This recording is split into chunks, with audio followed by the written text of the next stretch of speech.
जय हिंद प्यारे साथियों, चंद्रहासनी एकेडमी के इस ऑनलाइन प्लेटफॉर्म में आप सभी का स्वागत है। मैं लोकेश चंद्रा चंद्रहासनी एकेडमी की तरफ से आप सभी का स्वागत करता हूं। साथियों, सबसे पहले मैं आप सभी का तहे दिल से शुक्रिया अदा करना चाहता हूं।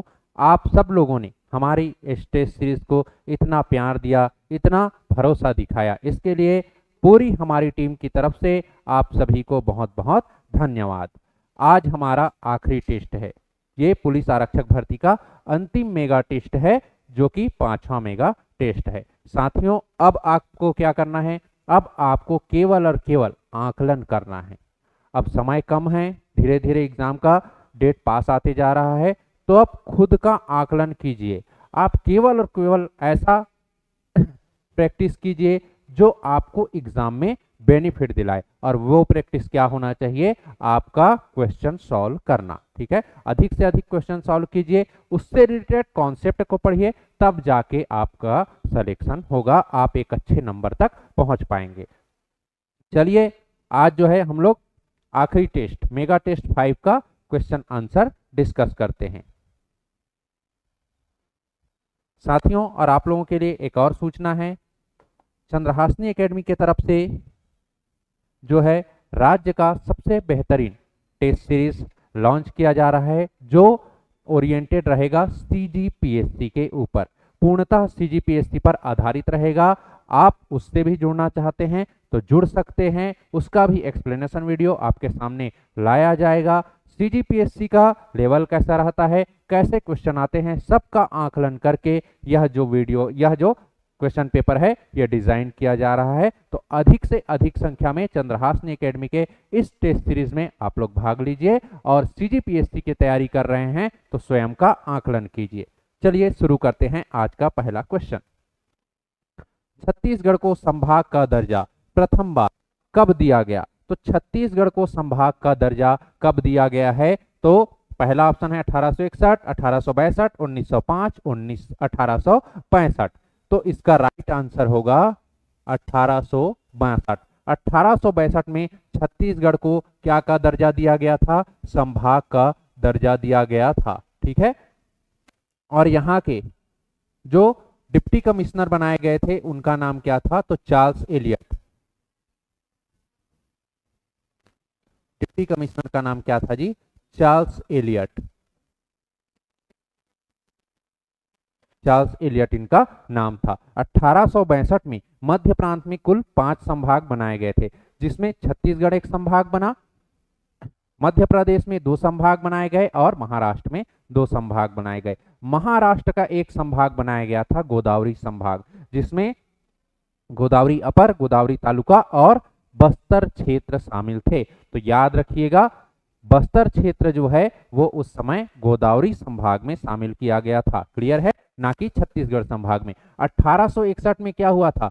2 नवंबर 1861 को छत्तीसगढ़ में 3 जिलों का गठन किया गया था। ये 3 जिले कौन कौन से थे? पहला रायपुर, दूसरा बिलासपुर, और तीसरा कौन सा था जी?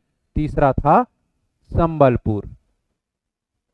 संबलपुर। क्लियर है क्या? 1905 में क्या हुआ था? 1905 में बंगाल विभाजन हुआ था, जिसके तहत अलग अलग क्षेत्रों में भौगोलिक पुनर्गठन किया गया था, और इसी के तर्ज पर छत्तीसगढ़ का क्या किया गया था? भौगोलिक पुनर्गठन किया गया था। छत्तीसगढ़ का भौगोलिक पुनर्गठन किया गया था। ठीक है, 1905 में, जिसके तहत छत्तीसगढ़ में 5 रियासतें जोड़ी गई थी, और 5 रियासतें छत्तीसगढ़ से बाहर की गई थी। 5 रियासतों को जोड़ने और 5 रियासतों के बाहर करने से छत्तीसगढ़ का प्रथम बार मानचित्र 1905 में स्वतः बनकर तैयार हुआ था। ये 5 रियासतें कौन कौन सी थी? आप कमेंट करके कमेंट बॉक्स में आंसर जरूर कीजिएगा। चलिए देखते हैं दूसरा क्वेश्चन। दूसरा क्वेश्चन देखते हैं भाई। देखिए दूसरा क्वेश्चन क्या बोल रहा है। इसको कलर चेंज कर दें क्या जी आपको, ताकि देखने में आसानी हो। चलिए दूसरा कलर करते हैं। कर्क रेखा एवं भारतीय मानक समय रेखा आपस में एक दूसरे को कहां काटती हैं? तो कर्क रेखा और भारतीय मानक समय रेखा, चलिए भाई देखते हैं एक दूसरे को आपस में कहां पर काटती हैं। ये है हमारा छत्तीसगढ़। ठीक है, ये 5 संभाग में इसको बांट दिए। ये एक रेखा है, जो कहलाएगी कर्क रेखा, कर्क रेखा। और ये एक रेखा है जो कहलाएगी भारतीय मानक समय रेखा। और ये दोनों एक दूसरे को जहां पर काटती हैं उस जगह का नाम है, उस जिले का नाम है कोरिया। कोरिया में कौन सा जगह? तो कोरिया में बालम की पहाड़ी है।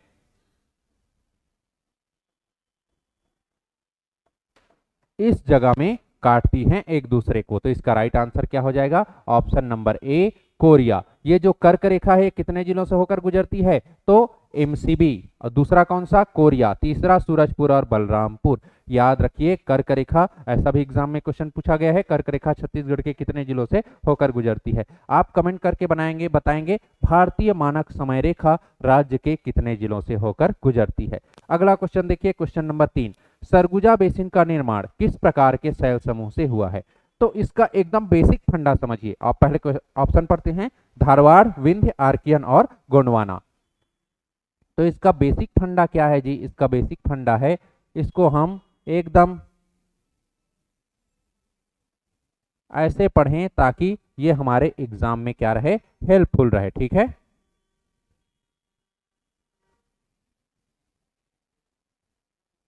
यह देखिए ऐसे, और इसको ऐसे। क्लियर है? एक बेस बनाइए। ये है सरगुजा बेसिन, इसका निर्माण, ये जो है इसका निर्माण हुआ है गोंडवाना शैल समूह। ये जो है इसका निर्माण हुआ है दक्कन ट्रैप शैल समूह से। इसका निर्माण हुआ है महानदी बेसिन का कडप्पा शैल समूह से। इसका निर्माण हुआ है आर्कियन प्लस धारवाड़। आर्कियन, मुख्य रूप से आर्कियन, और कहीं कहीं जैसे बैलाडीला की पहाड़ी हो गया, आपको कांकेर में भानु प्रतापपुर की पहाड़ी हो गया, राव घाट की पहाड़ी, यहां देखने को मिलेगा धारवाड़। ठीक है, तो ये एक बेस है जी कडप्पा का ऐसे। और यहाँ पे फिर आपको आर्कियन और कुछ मात्रा में चिल्पी घाटी जो क्षेत्र है वहां पे धारवाड़ देखने को मिलेगा। तो इसमें क्या पूछा गया है? सरगुजा बेसिन का निर्माण किस प्रकार के शैल समूह से? विंध्य, धारवाड़, विंध्य, आर्कियन और गोंडवाना। खुद ही देखकर बता दीजिए क्या आंसर आना चाहिए। गोंडवाना इसका राइट आंसर होगा। ठीक है, धारवाड़ शैल समूह से किसका निर्माण हुआ है? तो ये जो चिल्पी घाटी है, बैलाडीला की पहाड़ी है, कांकेर में राव घाट की पहाड़ी है, ये सब क्षेत्र बने हुए हैं। विंध्य का विस्तार छत्तीसगढ़ में नगण्य है। आर्कियन शैल समूह से बस्तर संभाग का अधिकांश भाग बना हुआ है। क्लियर है? चलिए देखते हैं अगला क्वेश्चन, क्वेश्चन नंबर 4।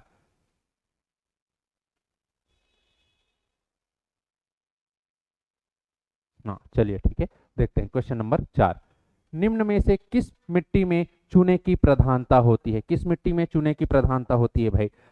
काली मिट्टी, लाल दोमट मिट्टी, लाल पीली मिट्टी, इनमें से कोई नहीं। ठीक है, तो ये इसका राइट आंसर होगा लाल पीली मिट्टी। लाल पीली मिट्टी में क्या होती है?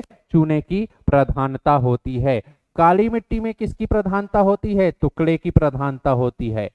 याद रखिए, ये जो काली मिट्टी है ये छत्तीसगढ़ का सबसे उपजाऊ मिट्टी है, जिसे कन्हार भर्री और रेगुर और चिका के नाम से जाना जाता है। लाल दोमट मिट्टी, इसमें कंकड़ पत्थर की और क्ले की, ठीक है, इसके जो साइज है वो बड़े बड़े होते हैं, तो इसकी प्रधानता होती है। और चूने की प्रधानता किसमें होती है? तो लाल पीली मिट्टी में होती है। अगला क्वेश्चन देखिए, पलारी नामक तीर्थ स्थल किस नदी के तट पर बसा हुआ है? शिवनाथ, हसदेव, सोन और महानदी। ठीक है, तो ये जो पलारी नामक तीर्थ स्थल है ये किस जिले में है? तो ये आपको देखने को मिलेगा बलौदाबाजार में।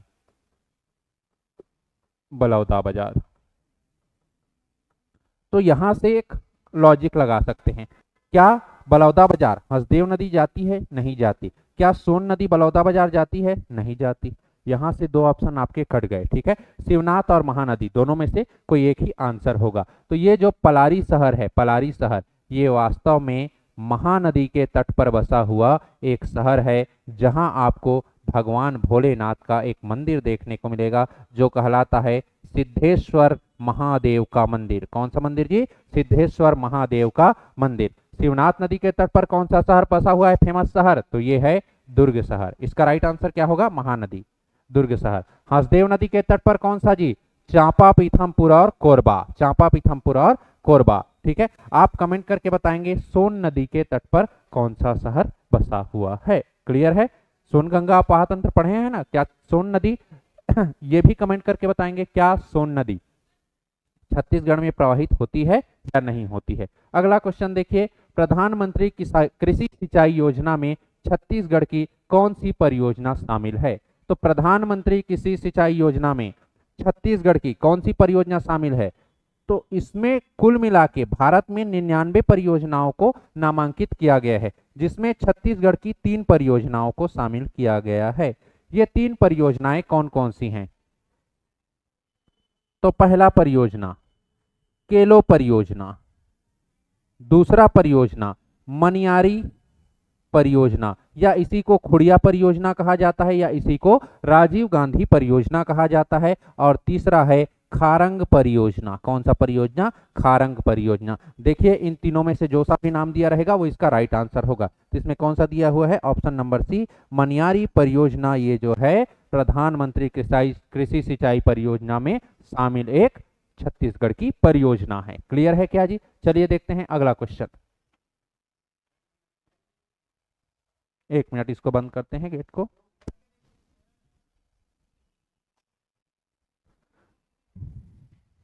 चलिए देखिए अगला क्वेश्चन। क्वेश्चन क्या पूछ रहा है, ध्यानपूर्वक पढ़िए।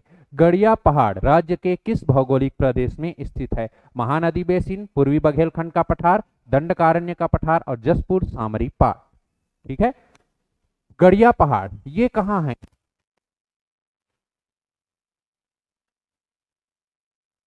तो गड़िया पहाड़ आपको देखने को मिलेगा, गड़िया पहाड़, ठीक है, ये कहां देखने को मिलेगा? तो ये कांकेर में देखने को मिलेगा, जो कहलाता है गड़िया पहाड़, ठीक, जहां गड़िया महोत्सव का आयोजन किया जाता है। और कांकेर किस भौगोलिक प्रदेश का कहलाता है? ये कहलाता है दंडकारण्य का पठार। कौन सा जी? दंडकारण्य का पठार। ये वाला क्षेत्र क्या कहलाता है? ये कहलाता है महानदी बेसिन। महानदी बेसिन। ये क्षेत्र क्या कहलाता है? तो ये कहलाता है पूर्वी बघेलखंड का पठार। पूर्वी बघेलखंड का पठार। और ये क्या कहलाता है? ये कहलाता है जसपुर सामरी पाट या पाट प्रदेश। तो इसमें से गड़िया पहाड़ देखिए किस में आ रहा है? दंडकारण्य का पठार। इसका राइट आंसर क्या होगा? ऑप्शन नंबर सी इसका राइट आंसर होगा। चलिए देखते हैं अगला क्वेश्चन। Question number 8वां। राज्य में मानव निर्मित जंगल के निर्माण राज्य में मानव निर्मित जंगल के निर्माण योजना किस जिले से प्रारंभ की गई है?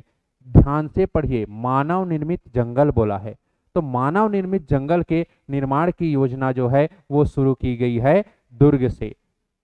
दुर्ग में मानव निर्मित विश्व का सबसे बड़ा जंगल बनाया जा रहा है, जिसका नाम होगा नंदनी जंगल वन। ठीक है, नंदनी जंगल वन। ये नंदनी खुंदनी नामक जो जगह है, जो जहां से चूना पत्थर निकाला जाता था, वो जगह बंजर हो गई थी, तो सरकार ने पुनः उसको हरा भरा करने के लिए वहां पे क्या किया है? एक योजना लाई है, जिसके तहत उस पूरे क्षेत्र में वन विकसित किया जा रहा है, और यह राज्य का पहला मानव निर्मित जंगल होगा। याद रखिए, मानव निर्मित जंगल, जंगल सफारी नहीं। यदि मानव निर्मित पहला जंगल सफारी राज्य में कहां पर बनाया गया, ऐसा क्वेश्चन पूछा जाए तो आपको उसका आंसर पता होना चाहिए। इसका आंसर क्या आ जाएगा जी? इसका आंसर आ जाएगा, माफ कीजिएगा, थोड़ा चालू कर रहा था फैन को। तो यदि राज्य में सबसे बड़ा मानव निर्मित जंगल सफारी बोला जाए तो वो कौन सा आ जाएगा? वो आ जाएगा आपका रायपुर। ठीक है, नंदनवन जंगल सफारी। क्लियर है? अगला देखिए, इंद्रावती राष्ट्रीय उद्यान की स्थापना कब की गई? इंद्रावती राष्ट्रीय उद्यान राज्य का सबसे प्राचीन राष्ट्रीय उद्यान, इसकी स्थापना 1978 में की गई। दूसरा ऑप्शन 1981, फिर 82, फिर 75। 1981 में कौन से राष्ट्रीय उद्यान की स्थापना की गई थी? तो 1981 में स्थापित किया गया राज्य का सबसे बड़ा, जिसे हम लोग क्या कहते हैं जी? गुरु घासीदास राष्ट्रीय उद्यान। 1982 में कौन सा? तो 1982 में राज्य का सबसे छोटा कांगेर घाटी राष्ट्रीय उद्यान स्थापित किया गया। 1975 में आप कमेंट करके बताएंगे छत्तीसगढ़ में कितने अभ्यारण्यों की स्थापना की गई थी। ठीक है, चलिए देखते हैं अगला क्वेश्चन। Question number 10।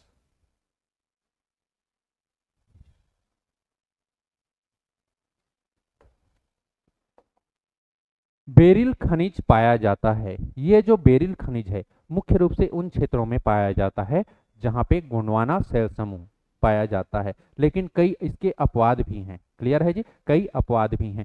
जैसे कि इसमें देखिए महासमुंद, बेमेतरा, राजनांदगांव और जसपुर। तो ये जो बेरिल खनिज है ये मुख्य रूप से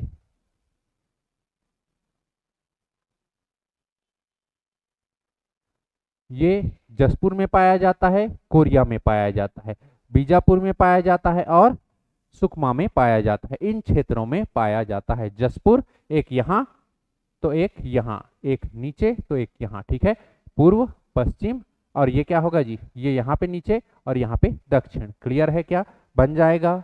तो ये इसका राइट आंसर क्या होगा? जसपुर इसका राइट आंसर होगा। जसपुर, कोरिया, बीजापुर और सुकमा। लेकिन मुख्य रूप से ये इस क्षेत्र में पाया जाता है जहां गोंडवाना शैल समूह पाया जाएगा। अगला क्वेश्चन देखिए, बलौदा बेलमुंडी नामक हीरा क्षेत्र राज्य के किस जिले में स्थित है? तो ये जो बलौदा बेलमुंडी नामक हीरा क्षेत्र है ये आपको देखने को मिलेगा महासमुंद जिले में। कौन से जिले में जी? महासमुंद जिले में बलौदा बेलमुंडी नामक हीरा क्षेत्र है। क्लियर है। छत्तीसगढ़ में सबसे अधिक हीरा कहां पाया जाता है? तो याद रखिए गरियाबंद। कौन से जगह जी? गरियाबंद में पाया जाता है। बहराडीह, पायलीखंड, ठीक है, बहराडीह, पायलीखंड। और कौन कौन सा जगह है? कोदो माली। और कौन सा? उसके बाद जांगड़ा, टेम्पल क्षेत्र। इन सब जगह में क्या पाया जाता है? हीरा पाया जाता है। ठीक है, गरियाबंद। आप कमेंट करके बताएंगे बस्तर के किस क्षेत्र में हीरा पाया जाता है? बस्तर के किस क्षेत्र में हीरा पाया जाता है? ठीक है, ऐसे बनाते हैं हीरा को। बस्तर के किस क्षेत्र में हीरा पाया जाता है? आप कमेंट करके इसका आंसर करेंगे। बस्तर में केवल एक जगह ऐसा है जहां हीरा पाया जाता है, जबकि गरियाबंद में बहुत सारे जगह हैं जी। जैसे कि अभी बताया आप लोगों को बहराडीह, ठीक है, उसके बाद कोदोमाली, पायलीखंड,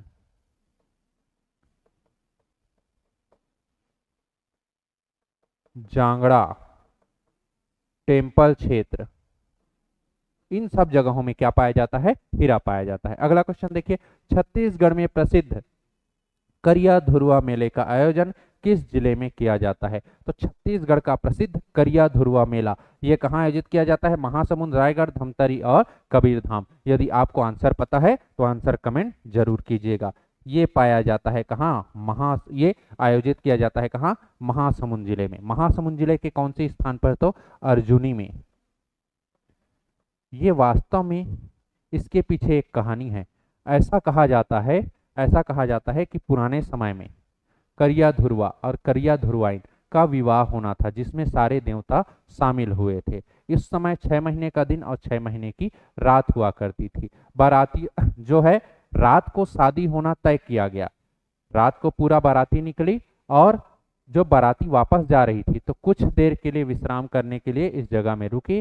तो विश्राम करके उन लोग ऐसा सोए कि उठ नहीं पाए। सुबह हो गया तो सभी के सभी बाराती पत्थर बन गए और तब से यहाँ करिया धुरवा मेले का आयोजन किया जाता है। यह जो मेला है ये अघन पुन्नी को आयोजित किया जाता है। अघन पुन्नी में यह मेला लगता है। क्लियर है जी। चलिए अगला क्वेश्चन देखते हैं। पंडो जनजाति में धन के अभाव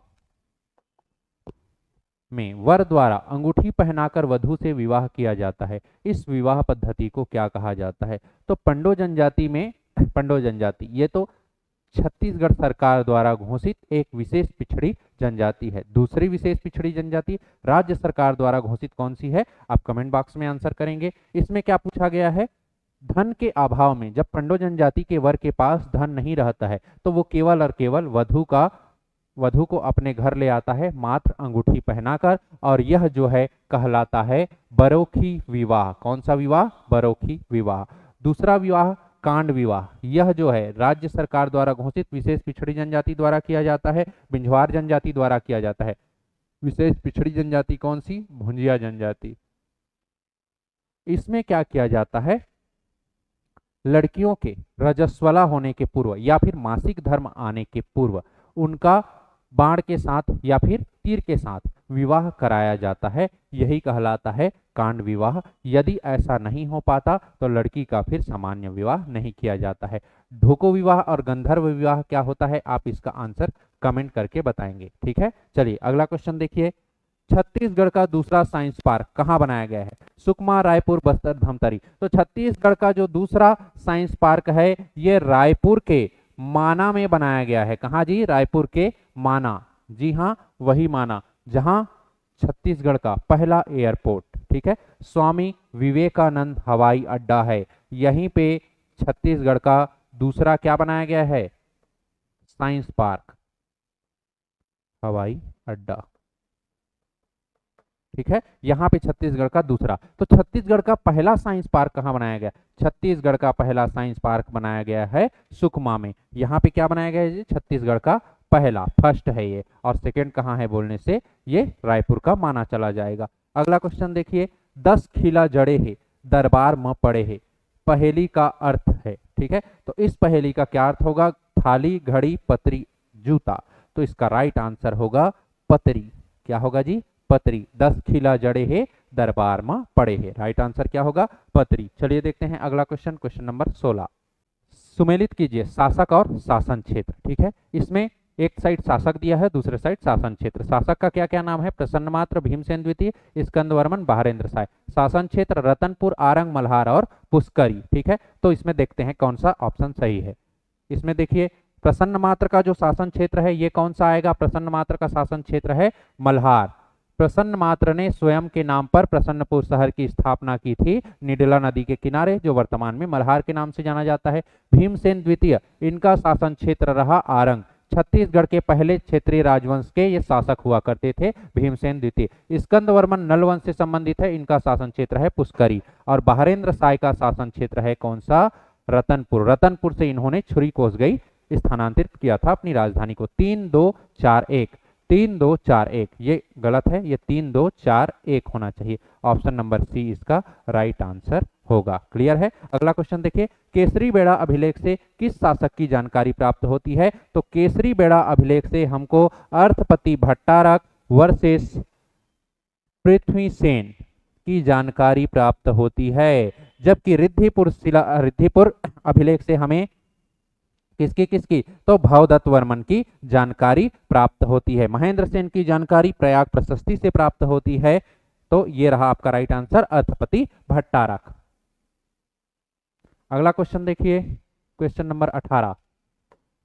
क्वेश्चन नंबर 18, राज्य की सबसे प्राचीन मंदिर देवरानी जेठानी मंदिर का निर्माण किस राजवंश द्वारा किया गया है? तो राज्य की सबसे प्राचीन मंदिर कौन सी मंदिर? देवरानी जेठानी मंदिर, जिसका निर्माण कौन से राजवंश? नल वंश, कलचुरी, सरबपुरी वंश, बाण वंश। तो याद रखिए सरबपुरी वंश द्वारा इसका क्या किया गया है? निर्माण किया गया है। इसका राइट आंसर क्या होगा? Option number C. यह जो मंदिर है ये किसे समर्पित है? एग्जाम में ऐसा पूछा जाए तो याद रखिए ये भगवान भोलेनाथ को समर्पित है। सरबपुरी राजवंश की देवरानी और जेठानी, जो रिश्ते में देवरानी जेठानी होती थी, उनके द्वारा यह मंदिर बनाया गया है। ठीक है, इस मंदिर के प्रांगण में 2 शिवलिंग, 2 गर्भगृह हैं, 2 शिवलिंग स्थापित किए गए हैं। अगला क्वेश्चन देखिए। डॉक्टर पालेश्वर प्रसाद शर्मा की प्रसिद्ध कृति तिरिया जन्म झंदेबे निम्न में से क्या है? निबंध, उपन्यास, महाकाव्य, कहानी। तो ये जो तिरिया जन्म झंदेबे ये एक कहानी है। क्या है जी? कहानी है। डॉक्टर पालेश्वर प्रसाद शर्मा की प्रसिद्ध कहानी। उपन्यास क्या है? इनका एक उपन्यास भी बहुत फेमस है भाई, क्या नाम है? सुसक झन कुर्री। सुसक झन कुर्री थोकन सुरताले, ये इनकी क्या है? एक प्रसिद्ध उपन्यास है। अगला क्वेश्चन देखिए। पंडित रविशंकर शुक्ल के मंत्रिमंडल में ठाकुर प्यारेलाल सिंह किस पद पर कार्यरत थे? तो पंडित रविशंकर शुक्ल के मंत्रिमंडल में ठाकुर प्यारेलाल सिंह विधानसभा अध्यक्ष, गवर्नर, शिक्षा मंत्री, इनमें से कोई नहीं। तो ये बनाए गए थे शिक्षा मंत्री। याद रखिए ये पंडित रविशंकर शुक्ल का मंत्रिमंडल बोला गया है। छत्तीसगढ़ में प्रथम जो मंत्रिमंडल बनाया गया था वो नारायण भास्कर खरे का मंत्रिमंडल था। दूसरा जो मंत्रिमंडल बनाया गया उसके मुख्यमंत्री बने कौन? पंडित रविशंकर शुक्ल, जिसमें गवर्नर ई राघवेंद्र राव बने और विधानसभा अध्यक्ष घनश्याम सिंह गुप्त जी बने थे। चलिए अगला क्वेश्चन देखिए, क्वेश्चन नंबर 21। 27 जिलों के आधार पर सर्वाधिक लिंगानुपात वाला जिला कौन सा है? तो 27 जिलों के आधार पर सर्वाधिक लिंगानुपात वाला जिला है कोंडागांव। यहां पर लिंगानुपात कितना है? तो यहां पर लिंगानुपात 1033 है। ये लिंगानुपात होता क्या है? प्रति 1000 पुरुषों के पीछे कितनी महिलाएं हैं? यदि 1000 पुरुष हैं तो वहां महिलाएं कितनी हैं? तो कोंडागांव में 1000 पुरुष में आपको 1033 महिलाएं देखने को मिलेगी। ये कहलाता है लिंगानुपात। चलिए अगला क्वेश्चन देखते हैं। दिए गए कथनों पर विचार कर सत्य कथन का चयन कीजिए। सत्य कथन का चयन करना है भाई, इसको गोला घेर दीजिए। सरबपुरी वंश के संस्थापक सरबराज थे, बिल्कुल सही है। सरबपुरी वंश का शासनकाल 5वीं से 6वीं शताब्दी के मध्य रहा, यह भी बिल्कुल सही है। सरबपुरी शासक जयराज की मुद्राओं में गजलक्ष्मी का अंकन मिलता है, यह भी बिल्कुल सही है। ये जो सरबपुरी वंश है इनकी कुल देवी हुआ करती थी गजलक्ष्मी, और ये वैष्णव धर्म के अनुयायी हुआ करते थे। सरबपुरी ताम्रपत्र में तिथि स्थान चित्र का अंकन प्राप्त होता है, इसको ध्यान पूर्वक पढ़ना है। तिथि स्थान किंतु चित्र का अंकन प्राप्त नहीं होता है, अर्थात ये गलत हो जाएगा। क्या क्या प्राप्त होता है? तिथि, स्थान और जारीकर्ता का नाम, ये 3 चीज लिखा रहता था भाई, का नाम प्राप्त होता है, किंतु कहीं भी चित्र का अंकन नहीं किया गया है। क्लियर है जी? चलिए देखते हैं अगला क्वेश्चन। भूतेश्वर महादेव का मंदिर कौन से जिले में स्थित है? भूतेश्वर महादेव का मंदिर कौन से जिले में स्थित है? यदि आपको पता है तो कमेंट कीजिएगा, नहीं पता तो इधर ध्यान से देखिए। ये जो भूतेश्वर महादेव का मंदिर है इसके बारे में मान्यता है कि ये एक पर्वत का शिवलिंग है। पर्वत जो है शिवलिंग के आकार में बना हुआ है, जिसकी ऊंचाई लगातार बढ़ रही है, और ये आपको देखना है। यदि इसके दर्शन करना है तो आपको जाना पड़ेगा कौन सा जिला? गरियाबंद जिला। कौन सा जिला? गरियाबंद। धमतरी में कौन सा फेमस है जी? धमतरी में कुलेश्वर महादेव का मंदिर फेमस है। महासमुंद में कौन सा है? तो महासमुंद में सिरपुर में आपको गंधेश्वर और बालेश्वर महादेव का मंदिर देखने को मिलेगा। चलिए देखते हैं अगला क्वेश्चन, क्वेश्चन नंबर 24।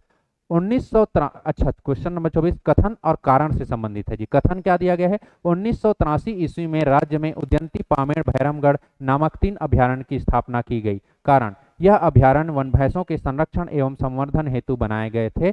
कथन भी बिल्कुल सही है, कारण भी उसका बिल्कुल सही स्पष्टीकरण है। तो कथन एवं कारण दोनों सही है, ऑप्शन नंबर ए ही इसका क्या होगा? राइट आंसर होगा।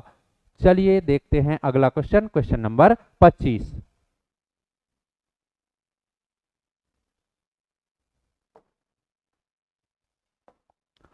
आमा सिवनी नामक औद्योगिक क्षेत्र राज्य के किस जिले में स्थित है? तो ये जो आमा सिवनी नामक औद्योगिक क्षेत्र किस जिले में स्थित है? ऑप्शन पढ़ते हैं, राजनांदगांव, बिलासपुर, रायपुर, दंतेवाड़ा। तो ये आपको देखने को मिलेगा रायपुर में। रायपुर में और कौन कौन सा औद्योगिक क्षेत्र है जी? राज्य का सबसे बड़ा औद्योगिक क्षेत्र सिलतरा, राज्य का प्रथम औद्योगिक क्षेत्र उरला, यहीं पर आपको भनपुरी, यहीं पर आपको रावाभाठा, यहीं पर आपको तिल्दा, मांडर, बैकुंठ यहीं पर आपको देखने को मिलेगा। राजनांदगांव में कौन कौन सा? तो राजनांदगांव में आपको जोरातराई, पवनतला, विजयतला, महरूम खुर्द, महरूम कला, ये सब देखने को मिलेगा। बिलासपुर में तिफरा, सिरगिट्टी, सिलपहरी, दगोरी, ये सब कहाँ के औद्योगिक क्षेत्र हैं? बिलासपुर के। जबकि दंतेवाड़ा का जो औद्योगिक क्षेत्र है ये कहलाता है टेकनार। क्लियर है जी? ये औद्योगिक क्षेत्र क्या कहलाता है? टेकनार। बिलासपुर का तिफरा, सिरगिट्टी, सिलपहरी, दगोरी। याद रखिए आजकल एग्जाम में इससे क्वेश्चन पूछा जाता है, सिरगिट्टी, सिलपहरी, दगोरी। अगला क्वेश्चन देखिए, सत्य कथन का चयन कीजिए। यदि पंच उप सरपंच बनता है तो उसे अपने पद से त्यागपत्र देना पड़ता है, बिल्कुल गलत है। पंच ही उप सरपंच बनेगा पंच के पद पर रहते हुए, ठीक है। अगला क्वेश्चन, ग्राम सभा की बैठक में गणपूर्ति के लिए उप सरपंच उत्तरदायी होता है?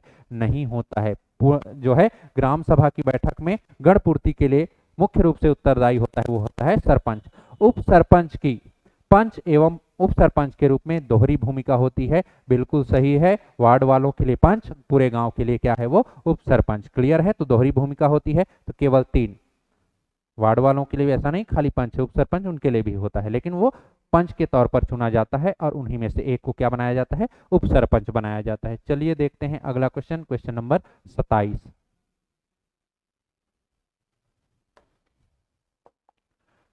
मुंह सूखना मुहावरे का अर्थ क्या है? प्यास लगना, चेहरा सूख जाना, गर्मी लगना, मुंह पोंछना। तो यदि आप छत्तीसगढ़ से है और छत्तीसगढ़ी बोली बोलते हैं तो इसको आपको पढ़ने की जरूरत नहीं पड़ेगी। मुहावरे और लोकत्तियां ऐसी होती हैं, यदि आप छत्तीसगढ़ी बोलते हैं तो आपको आराम से समझ में आ जाएगा ऑप्शन देखकर। कई बार हम लोग बोलते हैं कि गला सुखा गए दे तो पानी दे तो करके, है कि नहीं? ठीक है, तो गले सूखने का अर्थ क्या होता है? गला सूखना। या फिर मुंह सूखना का अर्थ क्या होता है? प्यास लगना।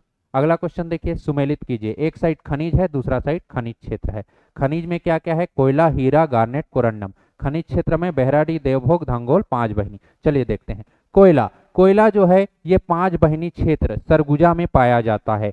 हीरा कहाँ पाया जाता है? तो हीरा आपको बहराडी, कोदोमाली, पायली खंड अभी पढ़े हैं, यहाँ पाया जाता है। गार्नेट आपको कहाँ देखने को मिलेगा? गार्नेट देवभोग, गरियाबंद में देखने को मिलेगा। जबकि कोरंडम धंगोल, उसूर, दाम्पिया, चेरापल्ली, बीजापुर में देखने को मिलेगा। तो ये हो जाएगा 3। तो 4 1 2 3, 4 1 2 3, ऑप्शन नंबर बी इसका राइट आंसर होगा।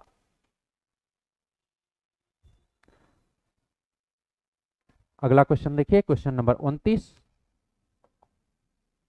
पंचों के चुनाव में बराबर मत आने पर विहित प्राधिकारी द्वारा कैसे निर्णय लिया जाता है? लाट पद्धति से, बी पुनः निर्वाचन द्वारा, सी नाम पद्धति द्वारा, डी इनमें से कोई नहीं। तो यदि पंच का चुनाव होता है और उसमें दो लोगों के बीच बराबर मत आ जाता है तो विहित प्राधिकारी द्वारा इसका निर्णय जो है लाट पद्धति द्वारा किया जाता है। ऑप्शन ए इसका राइट आंसर होगा। अगला क्वेश्चन देखिए, आज का आखिरी क्वेश्चन। निम्न में से कौन सा विद्रोह बस्तर का महान मुक्ति संग्राम के नाम से जाना जाता है? तो ये कहलाता है लिंगागिरी विद्रोह, जो कि बस्तर के महान मुक्ति संग्राम के नाम से जाना जाता है। और कौन कौन से दिए हैं? कोई विद्रोह, मेरिया विद्रोह और हलवा विद्रोह। कोई विद्रोह के बारे में क्या जानते हैं? कोई विद्रोह नागुल दोरला के नेतृत्व में किया गया था 1859 में। मेरिया विद्रोह 1842 में झाड़ा सिरहा, ठीक है, माफ कीजिएगा, मेरिया विद्रोह झाड़ा सिरहा के द्वारा, ठीक है, मैं झाड़ा सिरहा बोलता हूँ, मुड़िया है वो, ठीक है। हिडिंबा मांझी के द्वारा मेरिया विद्रोह किया गया था 1842 में। वास्तव में जिस व्यक्ति की बलि दी जाती थी उसे मेरिया कहा जाता था। तो ये बलि प्रथा के विरोध में किया गया एक क्या था? विरोध था। हलवा विद्रोह छत्तीसगढ़ का पहला विद्रोह 1774 में करने वाले अजमेर सिंह, ठीक है। तो इसका राइट आंसर क्या है? लिंगागिरी विद्रोह। आप लिंगागिरी विद्रोह के बारे में क्या जानते हैं? कब हुआ था? कौन इसके नेतृत्व करता थे? कमेंट करके जरूर बताइएगा। साथियों, ये रहे छत्तीसगढ़ के 30 महत्वपूर्ण क्वेश्चन। छत्तीसगढ़ में अभी तक जो भी टेस्ट सीरीज हुआ है चंद्रहासनी एकेडमी द्वारा सीजी पुलिस आरक्षक के लिए, उसका सारा वीडियो आप लोगों के सामने यूट्यूब में डाल दिया गया है। सारा वीडियो शुरू से लेकर लास्ट तक वीडियो डला हुआ है। तो यदि आपने अभी तक वो वीडियो नहीं देखा है तो चंद्रहासनी एकेडमी में जाइए, प्लेलिस्ट अलग से बना हुआ है, वहां पर आपको सारे वीडियो एक साथ मिल जाएंगे। साथियों, वीडियो देखने का फायदा क्या होगा? वीडियो में हम लोग मैक्सिमम क्वेश्चन में सारे ऑप्शन को डील करते हुए चल रहे हैं। तो इससे आपके 100 जो क्वेश्चन है उसके साथ कम से कम 300 से 400 क्वेश्चन रेडी होते जा रहे हैं एक वीडियो में। तो आप कोशिश कीजिए, वीडियो यदि देखना चालू कर रहे हैं तो लगातार बने रहिए और इस वीडियो को अधिक से अधिक लोगों तक पहुंचाइए, शेयर जरूर कीजिएगा। अब आपको ये जो टेस्ट है यहाँ पे खत्म होगा। अब आपको क्या करना है? अब आपको घर में बैठ के केवल और केवल रिवीजन करना है, खुद का आकलन करना है, क्या क्या गलतियां आपकी इस टेस्ट सीरीज के दौरान हुई, वो गलतियों को दोबारा एग्जाम में नहीं दोहराना है। इसीलिए आप लोग टेस्ट सीरीज दिलाए हो, ठीक है। चलिए अगले क्वेश्चन जो है, अगला क्वेश्चन भारत का है, इसको अभिमन्यु सर डील करेंगे। हेलो टू एवरीवन, सभी को नमस्कार। मैं अभिमन्यु और आप सभी को चंद्रहासनी एकेडमी में स्वागत करता हूं। तो अपन जीएस के क्वेश्चन का क्या है विस्तार पूर्वक चर्चा करेंगे। तो सबसे पहले देखते हैं 31 क्वेश्चन। तो 31 क्वेश्चन ये बोलता है कि ताजमहल का निर्माण किसके शासनकाल में किया गया था? तो पहला ऑप्शन क्या है आपका? अकबर, दूसरा जहांगीर, तीसरा बाबर और चौथा क्या है आपका? शाहजहां। तो राइट आंसर क्या होगा? शाहजहां। तो शाहजहां के काल में क्या किया गया था? ताजमहल का निर्माण किया गया था। किनके याद में बोला जाए तो इनकी पत्नी का नाम रहता है मुमताज महल। क्या नाम रहता है? मुमताज महल, ठीक है जी। और इनको बनाने में लगभग कितने वर्ष लगता है? 20 वर्ष का समय लगता है। स्टार्टिंग कब से होता है? 1632 से लेकर लगभग देखा जाए तो 1658 के आसपास लगता है। इसको डिजाइन करता, ताजमहल का कोई ना कोई एक इंजीनियर रहता है ना, जो डिजाइन करता कौन रहता है, वो रहता है अहमद लाहौरी, अहमद लाहौरी। ठीक है जी। और कुछ बात किया जाए तो अकबर, अकबर के द्वारा भी बहुत सारा क्या है स्थापत्य रहता है, जैसे जोधा महल, जोधा महल, ठीक है, आपका फतेहपुर सिकरी, इनके द्वारा बसाया गया शहर रहता है फतेहपुर सिकरी। बाबर की बात किया जाए तो बाबर एक्चुअल में क्या होता है, वो उनके द्वारा निर्माण नहीं किया जाता, वो रहता है, इनका सेनापति रहता है मीर बकी।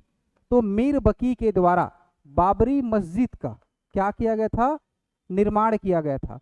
और इसी के फलस्वरूप क्या होता है, सुप्रीम कोर्ट के फैसले के बाद क्या होता है, यहाँ पर श्री राम मंदिर का निर्माण किया गया है। ये बाबरी मस्जिद रहता है ना। जहांगीर की बात करते हैं तो इनका दो प्रमुख स्थान रहता है कि एक रहता है दिल्ली का लाल किला, दिल्ली का लाल किला की स्थापना किया था, और दूसरा रहता है, ये रहता है, ठीक है, जामा मस्जिद का निर्माण किया था, जामा मस्जिद, ये कहाँ है आपका, दिल्ली में। तो 31 समझ आएगा। चलिए नेक्स्ट क्वेश्चन देखते हैं 32। पृथ्वी अपने अक्ष पर एक घूर्णन करीब में पूर्ण करती है 365 दिन, 1 वर्ष, 24 घंटे, 7 दिन। तो एक्चुअल में घूर्णन क्या होता है, 24 घंटे में घूर्णन। राइट आंसर क्या होगा 32 का आपका सी। तो घूर्णन का सीधा सा अर्थ होता है जिसमें क्या होता है, जो पृथ्वी रहता है, ये सूर्य है, ये आपका पृथ्वी, अब ये चंद्रमा। तो पृथ्वी से गोल गोल घूमती है ना, तो एक दिन में क्या होता है, दिन और रात, उसी को बोलते हैं 24 घंटे में क्या होता है, दिन और रात होता है, उसी को बोलते हैं घूर्णन। और कितने दिन में पूरा पूर्ण करती है, तो लगभग 365 दिन। लेकिन घूर्णन पूछा गया है तो आपको क्या लेना है, राइट आंसर 32 का सी, इसे 24 घंटा। चलिए नेक्स्ट क्वेश्चन देखते हैं 33।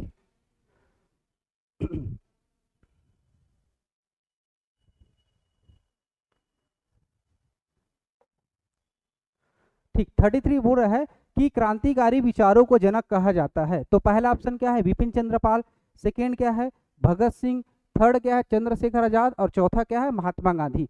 तो राइट आंसर क्या होगा 33 का ए, तो विपिन चंद्रपाल। ये कौन रहते हैं, गरम दल के, गरम दल के प्रमुख सदस्य रहते हैं ना। गरम दल आप लोग जानते होंगे, लाल बाल पाल, तो लाल बाल पाल, तो जो पाल रहता है कौन है, विपिन चंद्र पाल। तो लाला लाजपत राय, बाल गंगाधर तिलक और विपिन चंद्र पाल। ठीक है जी। भगत सिंह की कुछ बात कर लेते हैं, ये क्या रहता है, इनके द्वारा HR संगठन का स्थापना करता, हिंदुस्तान रिपब्लिकन एसोसिएशन। चंद्रशेखर आजाद के द्वारा क्या रहता है, HSRA, Hindustan Socialist Republican Association. Mahatma Gandhi का क्या रहता है, ठीक है जी, ये इनके द्वारा बहुत सारा नारा दिया रहता है, जैसे दिल्ली चलो को नारा, ठीक है, करो यार मरो का नारा, ये सब क्या रहता है, महात्मा गांधी जी का। तो राइट आंसर क्या होगा, सबसे पहले शुरुआत करता कौन रहता है, विपिन चंद्र पाल। तो 33 का ए।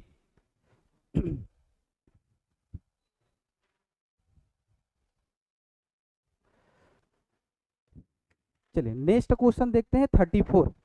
ऊर्जा का सबसे सुरक्षित स्रोत है, तो कोयला, आणविक ईंधन, केरोसिन, सूर्य ना। तो क्या रहेगा, सुरक्षित स्रोत क्या होता है आपका डी, राइट आंसर क्या होगा सूर्य। और बाकी क्या रहते हैं परंपरागत, क्योंकि एक समय के बाद क्या हो जाएगा, वो खत्म हो जाएगा। और सूर्य में क्या होता है, इसको सुरक्षित, जैसे सोलर एनर्जी का इस्तेमाल करते हो ना, सोलर बैटरी वगैरह हो गया, ये सब सोलर ऊर्जा। अब ये किस सिद्धांत पे काम करता है, नाभिकीय संलयन।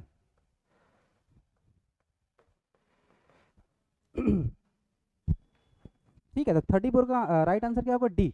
नेक्स्ट क्वेश्चन देखते हैं 35। सिंधु नदी की सबसे बड़ी सहायक नदी है, चिनाब, झेलम, व्यास, सतलज। तो राइट आंसर क्या होगा आपका ए, चिनाब। अब इनके बारे में थोड़ा सा समझ लेते हैं।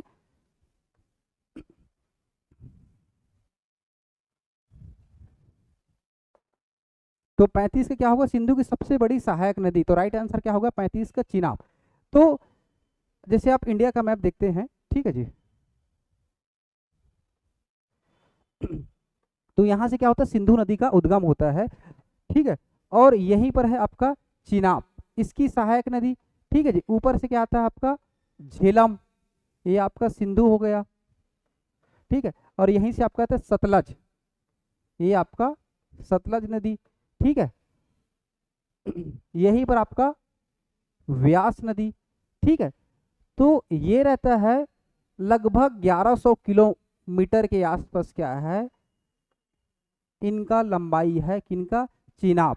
तो सबसे बड़ी सहायक नदी सिंधु की कौन सा, आपका चिनाब। तो राइट आंसर 35 का ये।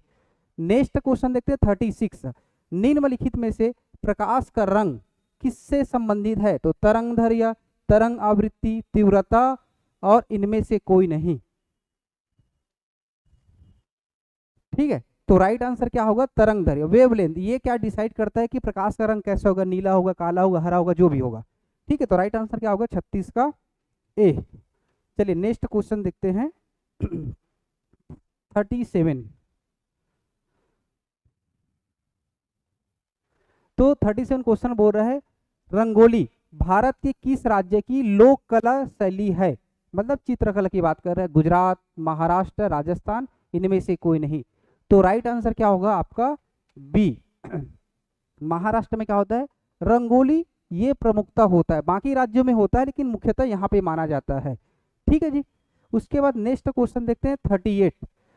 .com का निरूपित करता है? तो पहला क्या है, वाणिज्य क्षेत्र, दूसरा सरकारी क्षेत्र, तीसरा होता है शिक्षा क्षेत्र, और चौथा होता है संचार क्षेत्र। तो भैया .com किस में इस्तेमाल करते हैं? ए के लिए वाणिज्य क्षेत्र। वाणिज्य क्षेत्र मतलब होता है कमर्शियल, इसलिए क्या होता है कमर्शियल, इसलिए हम लोग लिखते हैं .com। शिक्षा के लिए क्या होता है .एजुकेशन के बोलते हैं ना, .edu। सरकारी क्षेत्र के लिए .gov, जैसे लिखते हैं ना www.chhattisgarh.government.com। तो .com क्या होता है, गवर्नमेंट, तो किसके लिए होता है, सरकारी क्षेत्र के लिए, लेकिन हमको किसको लिए बोला गया, .com के लिए, तो ये होता है वाणिज्य क्षेत्र के लिए। चलिए नेक्स्ट क्वेश्चन देखते हैं 39।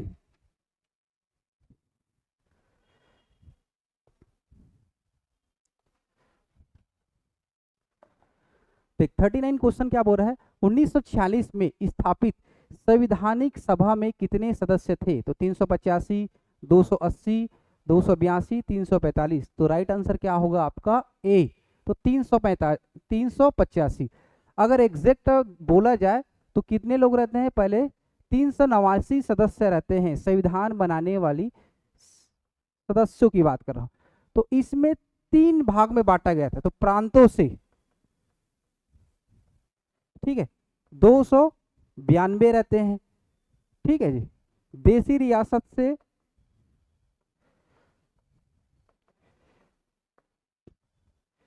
93 रहते हैं, और चौथा रहता है कमिश्नरी प्रांत। कमिश्नरी प्रांत यहां से रहते हैं 4, तो सबको जोड़ोगे कितना हो जाएगा 389। लेकिन बाद में क्या होता है, कुछ लोगों का देहांत हो जाता है या स्वास्थ्य बस कारण से क्या होता है, 385 लोग क्या करते हैं, जो संविधान रहता है संविधान की प्रति पर साइन करते हैं। तो राइट आंसर क्या होगा 39 का ए। चलिए नेक्स्ट क्वेश्चन देखते हैं 40। भारत में मौद्रिक नीति का निर्माण कौन करता है? तो सेबी, आरबीआई, फाइनेंस मिनिस्ट्री या पीएमओ। तो राइट आंसर क्या होगा बी, आरबीआई के द्वारा, क्योंकि आरबीआई क्या करता है, जैसे रेपो रेट हो गया है ना जी, जो बैंक रेट हो गया, सीआर हो गया, इन आरआर हो गया, इनका निर्धारित कौन करता है, आरबीआई। तो इनका फुल फॉर्म क्या होता है, रिजर्व बैंक ऑफ इंडिया। इसका स्थापना बोला जाए तो 1 अप्रैल 1935। मुख्यालय कहाँ है आपका, मुंबई, मुंबई। और वर्तमान में इनके चेयरमैन कौन है, संजय मल्होत्रा। इसको भी याद रखना, एग्जाम वगैरह में पूछा जाता है। तो वर्तमान में इसके आरबीआई गवर्नर कौन है, संजय मल्होत्रा, ठीक है जी। तो 40 का राइट आंसर होगा बी। चलिए नेक्स्ट क्वेश्चन देखते हैं 41।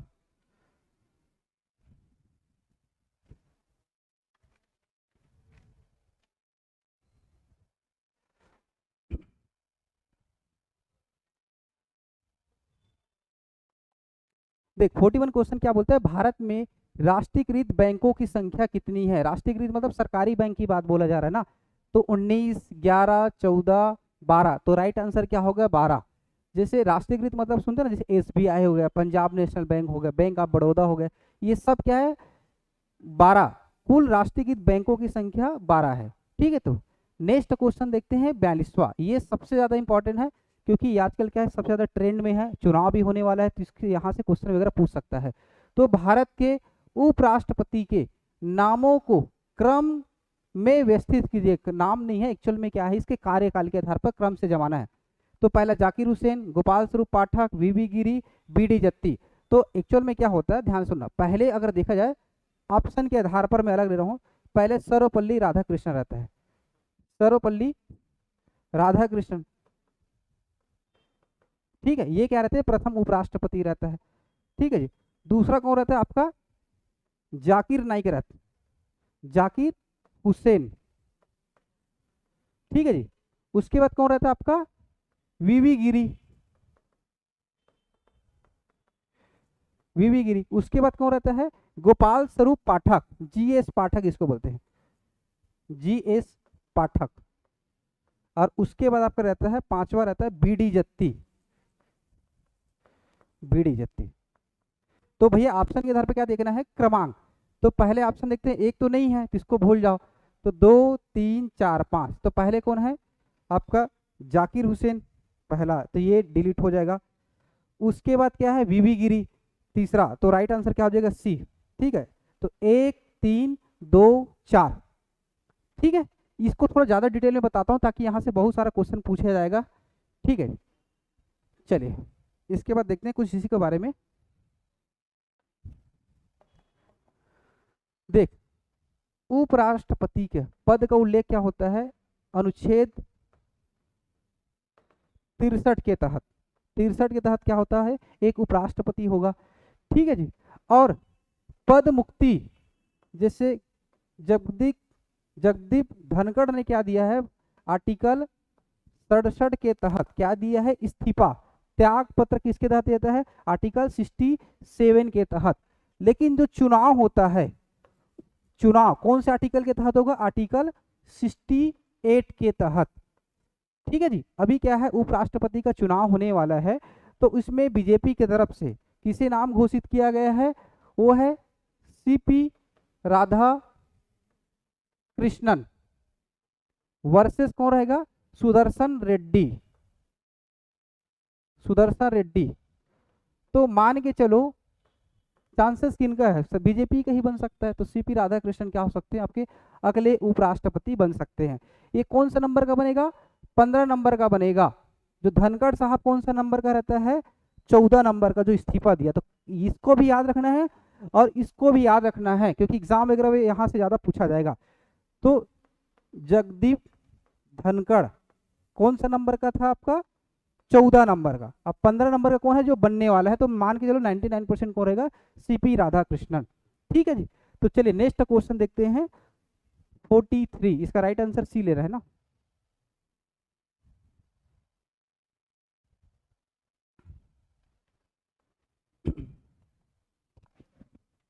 चलिए 43 क्या बोल रहा है,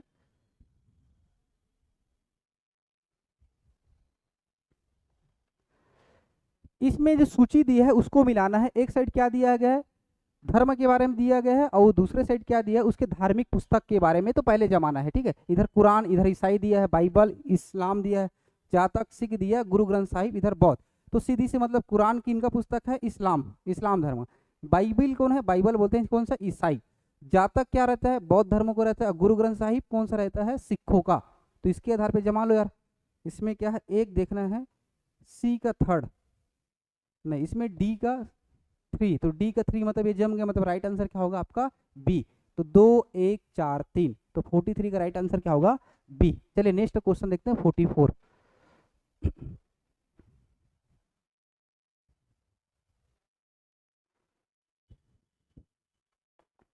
देख 44 क्वेश्चन क्या बोला है, सर्वाधिक तेज गति से प्रिंट करने वाला प्रिंटर कौन सा है। तो पहला लेजर जेट प्रिंटर, दूसरा है इंक जेट प्रिंटर, तीसरा होता है ड्यूल ड्रम, और चौथा होता है इनमें से कोई नहीं। तो राइट आंसर क्या होगा A।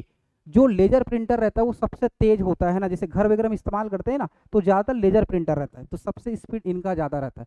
प्रिंटर कितने टाइप के होते हैं, 2 टाइप के। प्रिंटर वगैरह को अच्छे से पढ़ के जाना, यहाँ पर एग्जाम वगैरह बहुत ज़्यादा पूछा जाता है। एक होता है आपका इम्पैक्ट और दूसरा होता है नॉन इम्पैक्ट प्रिंटर। इम्पैक्ट का मतलब होता है जिस पर दबा कर करते हैं, जैसे डेसिबल हो गया, ठीक है, डॉट मैट्रिक्स हो गया। इसका एग्जाम्पल में क्या लिखना है आपका डेसिबल। दूसरा होता है डॉट मैट्रिक्स प्रिंटर। ये सब क्या होता है इस पे ऐसा इस पर दबा के करते हैं ना, उसको बोलते हैं इम्पैक्ट। नॉन इम्पैक्ट का मतलब होता है मतलब बिना दबाए हुए प्रिंट करना, उसको बोलते हैं नॉन इम्पैक्ट। तो इसमें आएगा आपका लेजर प्रिंटर, इंकजेट, ये सब इनके एग्जाम्पल है। तो ठीक है जी, तो प्रिंटर दो टाइप के होते हैं। तो राइट आंसर क्या होगा 44 का ए। 45वां क्वेश्चन, आउटपुट है, पहला ऑप्शन देखना है जो प्रोसेसर यूजर से प्राप्त की जाती है, जो यूजर द्वारा जो प्रोसेसर यूजर को प्राप्त की जाती है। थर्ड क्या है आपका जो यूजर द्वारा प्रोसेसर को प्रदान की जाती है, और इनमें से कोई नहीं। तो राइट आंसर क्या होगा आपका बी, जो प्रोसेसर यूजर को प्राप्त की जाती है उसको बोलते हैं आउटपुट। 3 टाइप होता है ना भैया, एक इनपुट होता है, फिर क्या होता है प्रोसीजर होता है, और उसके बाद क्या होता है आपका आउटपुट। तो भैया अंतिम किसको प्राप्त होता है, यूजर को प्राप्त होता है ना, जिससे आप लोग प्रिंट आउट निकालते हो। तो right answer is A B. चलिए नेक्स्ट क्वेश्चन देखते हैं 46।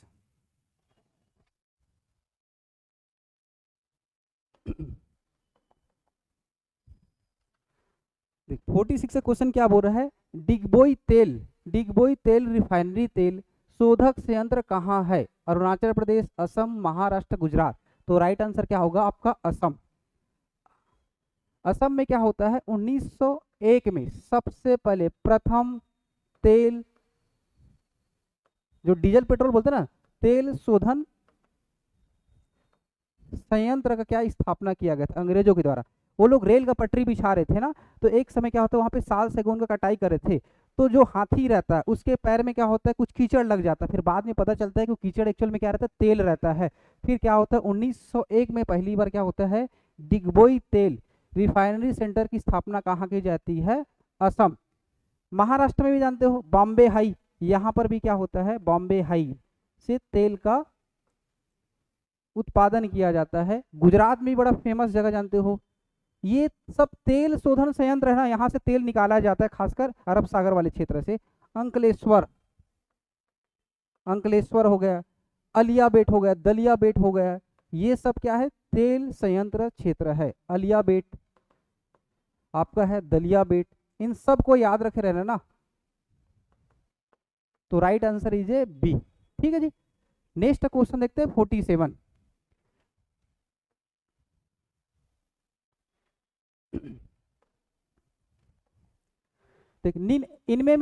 इनमें से कौन सा इनपुट डिवाइस नहीं है, इनपुट बोला है ना, तो पहला mouse, keyboard, joystick, printer. Common सी बात है, प्रिंटर क्या होता है आपका आउटपुट होता है।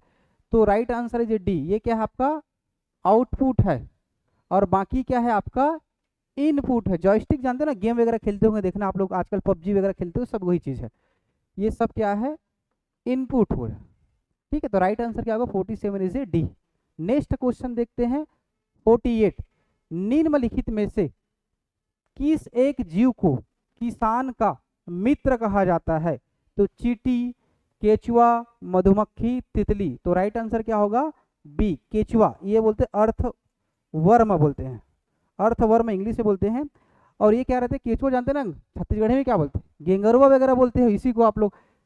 ठीक है, अब ये क्या करते हैं जो फसल को उपजाऊ बनाने का कार्य करती है, ठीक है कार्य करता है, इसलिए इसको क्या बोलते हैं किसानों का मित्र बोला जाता है। नेक्स्ट क्वेश्चन देखते हैं 49।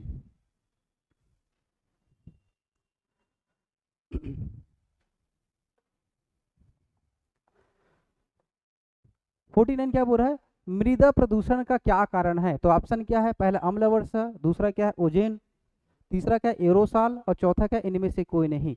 तो राइट आंसर क्या होगा मृदा प्रदूषण के कारण क्या है आपका अम्ल वर्षा। अम्ल वर्षा क्या होता है, ठीक है, इसमें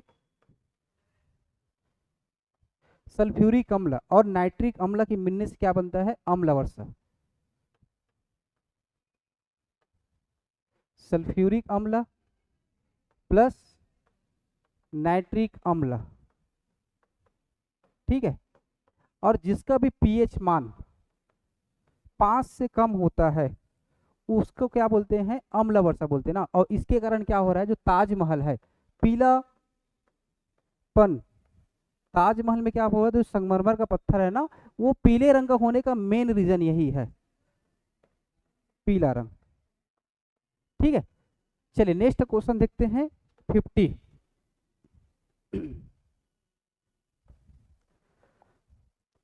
50 बोल रहा है निम्नलिखित में से कौन सा विकल्प प्रकाश के अपवर्तन के उदाहरण नहीं है। नहीं वाले स्पेशली एग्जाम में क्या है, ध्यान पूर्वक देखना, नहीं वाले में क्या ज्यादा से ज्यादा हम लोग ज्यादा गलती करते हैं तो उसको सुधार करना है। तो अपवर्तन, इंद्रधनुष का बनना, तारों का टिमटमाना, पानी में डूबी पेंसिल का मुड़ा हुआ दिखाई देना, या इनमें से कोई नहीं। तो राइट आंसर क्या होगा, डी, क्योंकि जो तीनों आंसर क्या है, सही है। क्यों सही है, इसलिए क्या है, इसलिए आंसर क्या लिया गया, डी लिया गया है।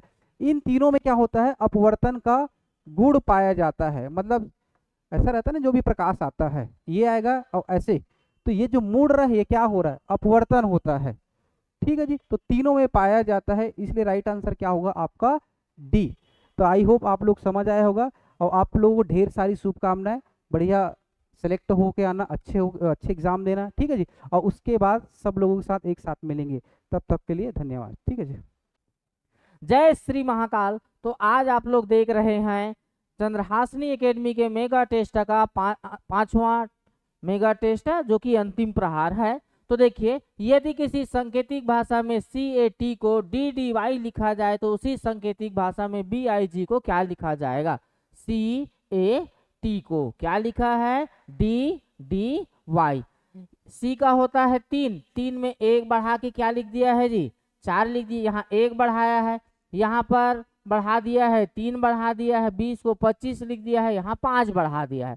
तो उसी प्रकार BIG को इसमें 1 बढ़ाएंगे, इसमें 3 बढ़ाएंगे, इसमें 5, तो 2 और 1 3, 3 का C, I का 9, 9 और 3 12, 12 का क्या होता है L, G का 7, 7 और 5 12, तो L। तो इसका उत्तर हो जाएगा CLL, CLL option number C में है। जय श्री महाकाल। आगे बढ़ते हैं, आगे बढ़ते हैं। ये जो 52 नंबर का प्रश्न क्या है, नीचे दिए गए विकल्पों में से उस अक्षरांकी समूह का चयन करें जो निम्नलिखित श्रृंखला में प्रश्नवाचक चिन्ह की प्रतिस्थापित कर सकता है। बिल्कुल सिंपल है। यहाँ पर क्या किया है, देखो यहाँ पर n का होता है 14, 14 में 3 माइनस करके, 14 में 3 माइनस करके लिख दिया है 11, 11 में 3 माइनस करके 8, 8 में 3 माइनस करके 5, 5 में 3 माइनस करके 2, 2 में 3 माइनस करेंगे तो आ जाएगा y। किस ऑप्शन के लास्ट में y है, ये रहा उत्तर। एक चीज और अंग वाले को अगर ज्ञात करना है, अंग वाले में तो यहाँ पर क्या किया है, 4 का गुणा 1 किया है, और देखो यहाँ पर क्या किया है, गुणा 1 किया है और 1 को ही जोड़ दिया है। यहाँ पर गुणा 1 किया है और 1 जोड़ दिया है, तो 4 एकम 4 और 1 5, यहाँ गुणा 2 किया है और 2 को जोड़ा है, तो 5 दूने 10 और 2 12। यहाँ गुणा 3 किया है और 3 को जोड़ा है, यहाँ गुणा 4 किया है और 4 को जोड़ेगा, तो यहाँ गुणा 5 करेंगे और क्या जोड़ेंगे जी 5, तो 160 गुणित 5 प्लस 5 करोगे तो ये आ जाएगा 805। आगे बढ़ते हैं, चलिए 53 नंबर का प्रश्न क्या है, 53 नंबर का प्रश्न, 6 विद्यार्थियों के विज्ञान की परीक्षा में हंसराज ने वरुण के बराबर अंक प्राप्त किया। 6 विद्यार्थी हैं, हंसराज ने वरुण के बराबर अंक प्राप्त किया। ये जो हंसराज जी हैं, ये जो हंसराज किसके बराबर अंक प्राप्त किया है, वरुण के बराबर। किसके बराबर जी, वरुण के बराबर। ठीक है, नंद किशोर ने अरुण से अधिक लेकिन पूनम से कम। नंद किशोर ने वरुण से अधिक अंक प्राप्त किया, वरुण से अधिक, लेकिन पूनम से क्या जी, कम अंक प्राप्त किया, पूनम से कम अंक। प्रांजल ने सेम से अधिक अंक प्राप्त किया लेकिन वरुण से कम अंक, तो वरुण से कम में कौन आ जाएगा, ये जो प्रांजल है। और ये प्रांजल किससे अधिक अंक प्राप्त किया है, सैम से। ये 6 1 2 3 4 5 6 व्यक्ति हो गए। तो विज्ञान की परीक्षा में किसने दूसरे सबसे कम अंक प्राप्त किया? इधर से जाएंगे, सबसे कम में है सैम है, दूसरे नंबर में है प्रांजल। ऑप्शन नंबर ए में उसको दिया गया है, जो कि राइट है। चलिए आगे क्वेश्चन की ओर आगे बढ़ते हैं। आगे क्वेश्चन देखिए, नीचे दिए गए प्रश्न में एक कथन तथा दो अनुमान दिए गए हैं। आपको कथन को ध्यान पूर्वक पढ़कर यह पता करना है कि दिए गए अनुमान में से कौन सा अनुमान अंतर्निहित होने वाले अनुमान का चयन करना है। कथन, यदि पूरे महीने बारिश नहीं होती तो अधिकतर किसान संकट में पड़ जाएंगे। अभी भी यही स्थिति है, छत्तीसगढ़ में बारिश नहीं हो रहा है। समय से बारिश होना खेती के लिए अनिवार्य है। बिल्कुल सही है कि समय पर बारिश होना खेती के लिए बहुत जरूरी है। दूसरा, सामान्यतः अधिकतर किसान बारिश पर निर्भर होते हैं। बिल्कुल सही है, किसान बारिश के लिए निर्भर होते हैं। ठीक है, तो इसका क्या आ जाएगा? इसका आ जाएगा, देखो इसका 1 और 2 दोनों अंतर्निहित है। 1 और 2 दोनों अंतर्निहित है, यही सही है। ठीक है, हम भगवान से प्रार्थना करते हैं कि किसानों के लिए जल्द ही बारिश हो जाए। चलिए आगे देखते हैं 55 नंबर का प्रश्न। निम्नलिखित प्रश्नों में दिए गए विकल्पों में से विषम शब्द युग्म को चुनिए। बिल्कुल सरल है, जैसे ड्रिल से आप छेद करते हैं, चाकू से आप काटते हैं, ब्रश से पेंट करते हैं, लेकिन ये जो फ्रेम से फोटो नहीं करते बल्कि फोटो को किसमें लगाते हैं? फ्रेम में लगाते हैं, तो ये विषम है। दिए गए प्रश्न में अगला लुप्त पद ज्ञात कीजिए। तो इस प्रकार के प्रश्नों को गिनना है। 1 2 3 4 5 6 7 8 9 10 11 12 12 है। 3 3 में विभाजित होगा, तो 3 3 में विभाजित होगा। तो देखिए 1 2 3 लास्ट में क्या आया है नहीं पता। 1 2 3 लास्ट में आई, 1 2 3 लास्ट में आई, 1 2 3 लास्ट में आई। तो लास्ट में क्या आएगा? आई आएगा। ये जे वाला कट गया। अब देख लेते हैं यहाँ पर क्या सीरीज बना है। बीच में क्या आ रहा है जी? जे आ रहा है। बीच में क्या आ रहा है? जे आ रहा है। आ रहा है। तो यदि ये जो सीरीज बना है आई जे आई, देखो यहाँ पर, चलो पेन का कलर चेंज कर देता हूं मैं। यहाँ पर है आई, यदि यहाँ पर जे होता और यहाँ पर आई होता तो एक सीरीज बन गया आई जे आई। यहाँ पर आई है, यहाँ पर भी जे, यहाँ पर आई, यहाँ पर जे, तब तो हो जाएगा आई जे आई। यहाँ पर आई, यहाँ पर जे, यहाँ पर आई। और ऐसा ऑप्शन किस में है? ऑप्शन नंबर ए में है। ठीक है, आगे बढ़ते हैं। चलिए आगे बढ़ते हैं। आगे 57 नंबर का प्रश्न हमारा क्या है? 57 नंबर का प्रश्न, निम्नलिखित प्रश्न में दी गई आकृति को युक्त क्रम में व्यवस्थित करें। क्रम में व्यवस्थित करना है तो सिंपल सी है। देखो यहाँ पर एक चिन्ह आगे यहाँ पर ऐसा बढ़ गया है, ऊपर वाले में ऊपर में बढ़ा दिया है, अब नीचे वाले में इसको और बढ़ा दिया है। तो इसका क्रम है ए बी सी डी, जो कि डी ऑप्शन में दिया है। यही बिल्कुल सही है। चित्रों पर एक एक अंक और कुछ कुछ बढ़ाते गया है। आगे बढ़ते हैं।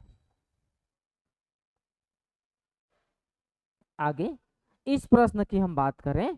चलिए देखिए, नीचे दिए गए विकल्पों में से विषम संख्या अक्षर युग्म को चुनिए। तो यहाँ पर क्या किया गया है? 14 गुणी 6 करूंगा तो 14 छक्का जी 84। 81 गुणी 2 करूंगा तो कितना आ जाएगा जी? ये आ जाएगा, कितना आ जाएगा? 82। 21 गुणी 4 करूंगा तो कितना आ जाएगा जी? 84। 7 गुणी 12 करूंगा तो क्या आ जाएगा जी? 84। क्या विषम है? तो बी विषम है। राइट उत्तर क्या हो जाएगा? बी हो जाएगा। चलिए आगे बढ़ते हैं। आगे बढ़ते हैं। चलिए आते हैं, वीडियो यहाँ पर थोड़ा सा इधर उधर हो गया था। एक माली 17,956 पेड़ इस प्रकार लगाता है कि पेड़ों की उतनी ही पंक्तियां हैं जितने की एक पंक्ति में पेड़ है। एक पंक्ति में पेड़ों की संख्या, मतलब जितना भी पंक्ति है दोनों साइड क्या है? बराबर है, दिया जा रहा है दोनों साइड बराबर है। सीधा सीधा ऑप्शन को गुणा करके देख ले रहा है। 134, अगर एक साइड 134 है, मान लो इधर 134 है, तो इधर को भी गिनोगे तो कितना होना चाहिए? 134 होना चाहिए। 134 गुणित 134 करोगे तो आएगा 17,956। 956 गुणा करके आपने सत्यापन करके देखे होंगे। ऑप्शन ए बिल्कुल राइट उत्तर है। ठीक है, चलिए आगे बढ़ते हैं। आगे बढ़ते हैं।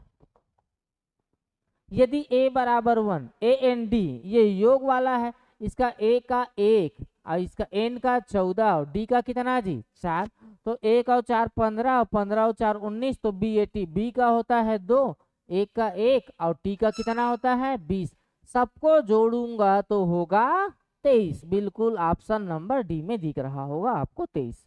चलिए अगला क्वेश्चन की ओर आगे बढ़ते हैं। दिए गए कथन और कारण को ध्यान से पढ़ें और उनके संबंध में सबसे उपयुक्त विकल्प का चयन करें। पेड़ गुरुत्वाकर्षण के विपरीत बढ़ते हैं। कारण, प्रकृति गुरुत्वाकर्षण के नियम का उल्लंघन करती है। तो पहला तो सही है, पहला क्या है सही है कि ये जो पेड़ है गुरुत्वाकर्षण के विपरीत बढ़ते हैं, लेकिन दूसरा गलत है, क्योंकि पृथ्वी की गुरुत्वाकर्षण शक्ति प्रत्येक वस्तु को अपनी ओर आकर्षित करती है, ये बात तो सबको पता होगा। लेकिन पेड़ गुरुत्वाकर्षण के क्या होते हैं जी विपरीत बढ़ते हैं, गुरुत्वाकर्षण के विपरीत बढ़ते हैं। लेकिन प्रकृति गुरुत्वाकर्षण के नियम का उल्लंघन नहीं करती है। यहाँ पर क्या दिया है करता है, दिया नहीं करती है। तो यहाँ पर क्या हो जाएगा, ए सत्य है किंतु आर गलत है। ऑप्शन नंबर डी बिल्कुल राइट उत्तर होगा। चलिए आगे बढ़ते हैं।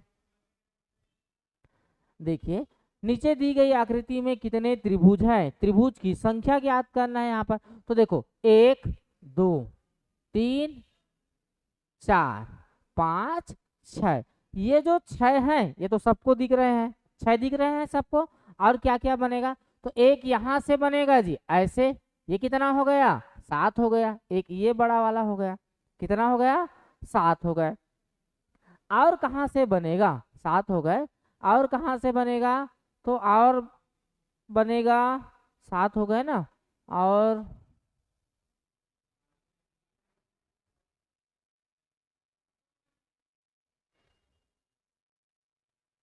सात हो गए। एक ये वाला बनेगा, ऐसा वाला बनेगा, कितने हो गए 8 हो गए, कितने हो गए 8। अब एक और बड़ा कहाँ बनेगा, एक और बड़ा 8, इसका उत्तर कितना। चलिए आगे बढ़ते हैं और देखते हैं क्वेश्चन नंबर 63।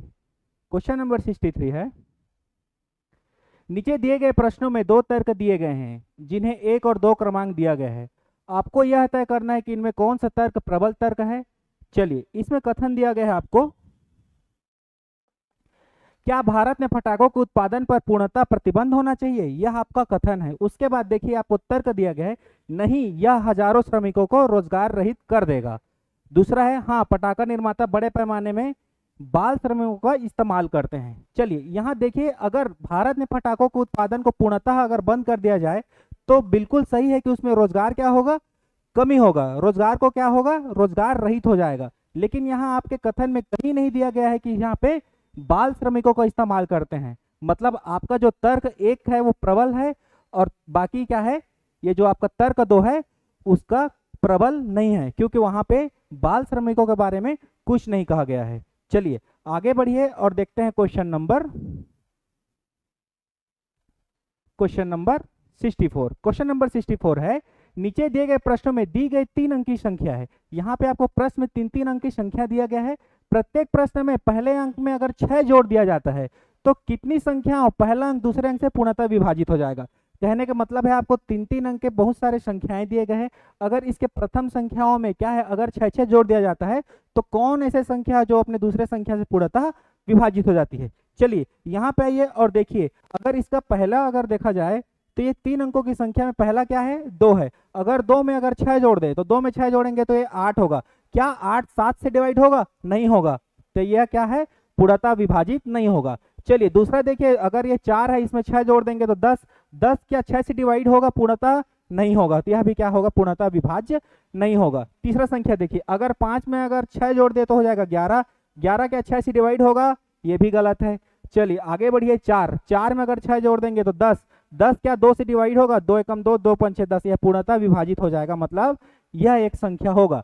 आगे देखिए यह क्या है 3 में अगर 6 जोड़ देंगे तो 9 और 9 कट जाएगा, 1 आएगा, तो यह पूर्णतः विभाजित हो जा रहा है। चलिए आगे देखिए 6 6 3, 6 में अगर 6 जोड़ देंगे तो हो जाएगा 12, और 12 से 6 क्या है पूर्णतः 2 बार में विभाजित हो जाएगा, और यह विभाजित नहीं होगा। तो 3 ऐसे जोड़े हैं तो जो संख्याएं पूर्णतः विभाजित हो जाएगा।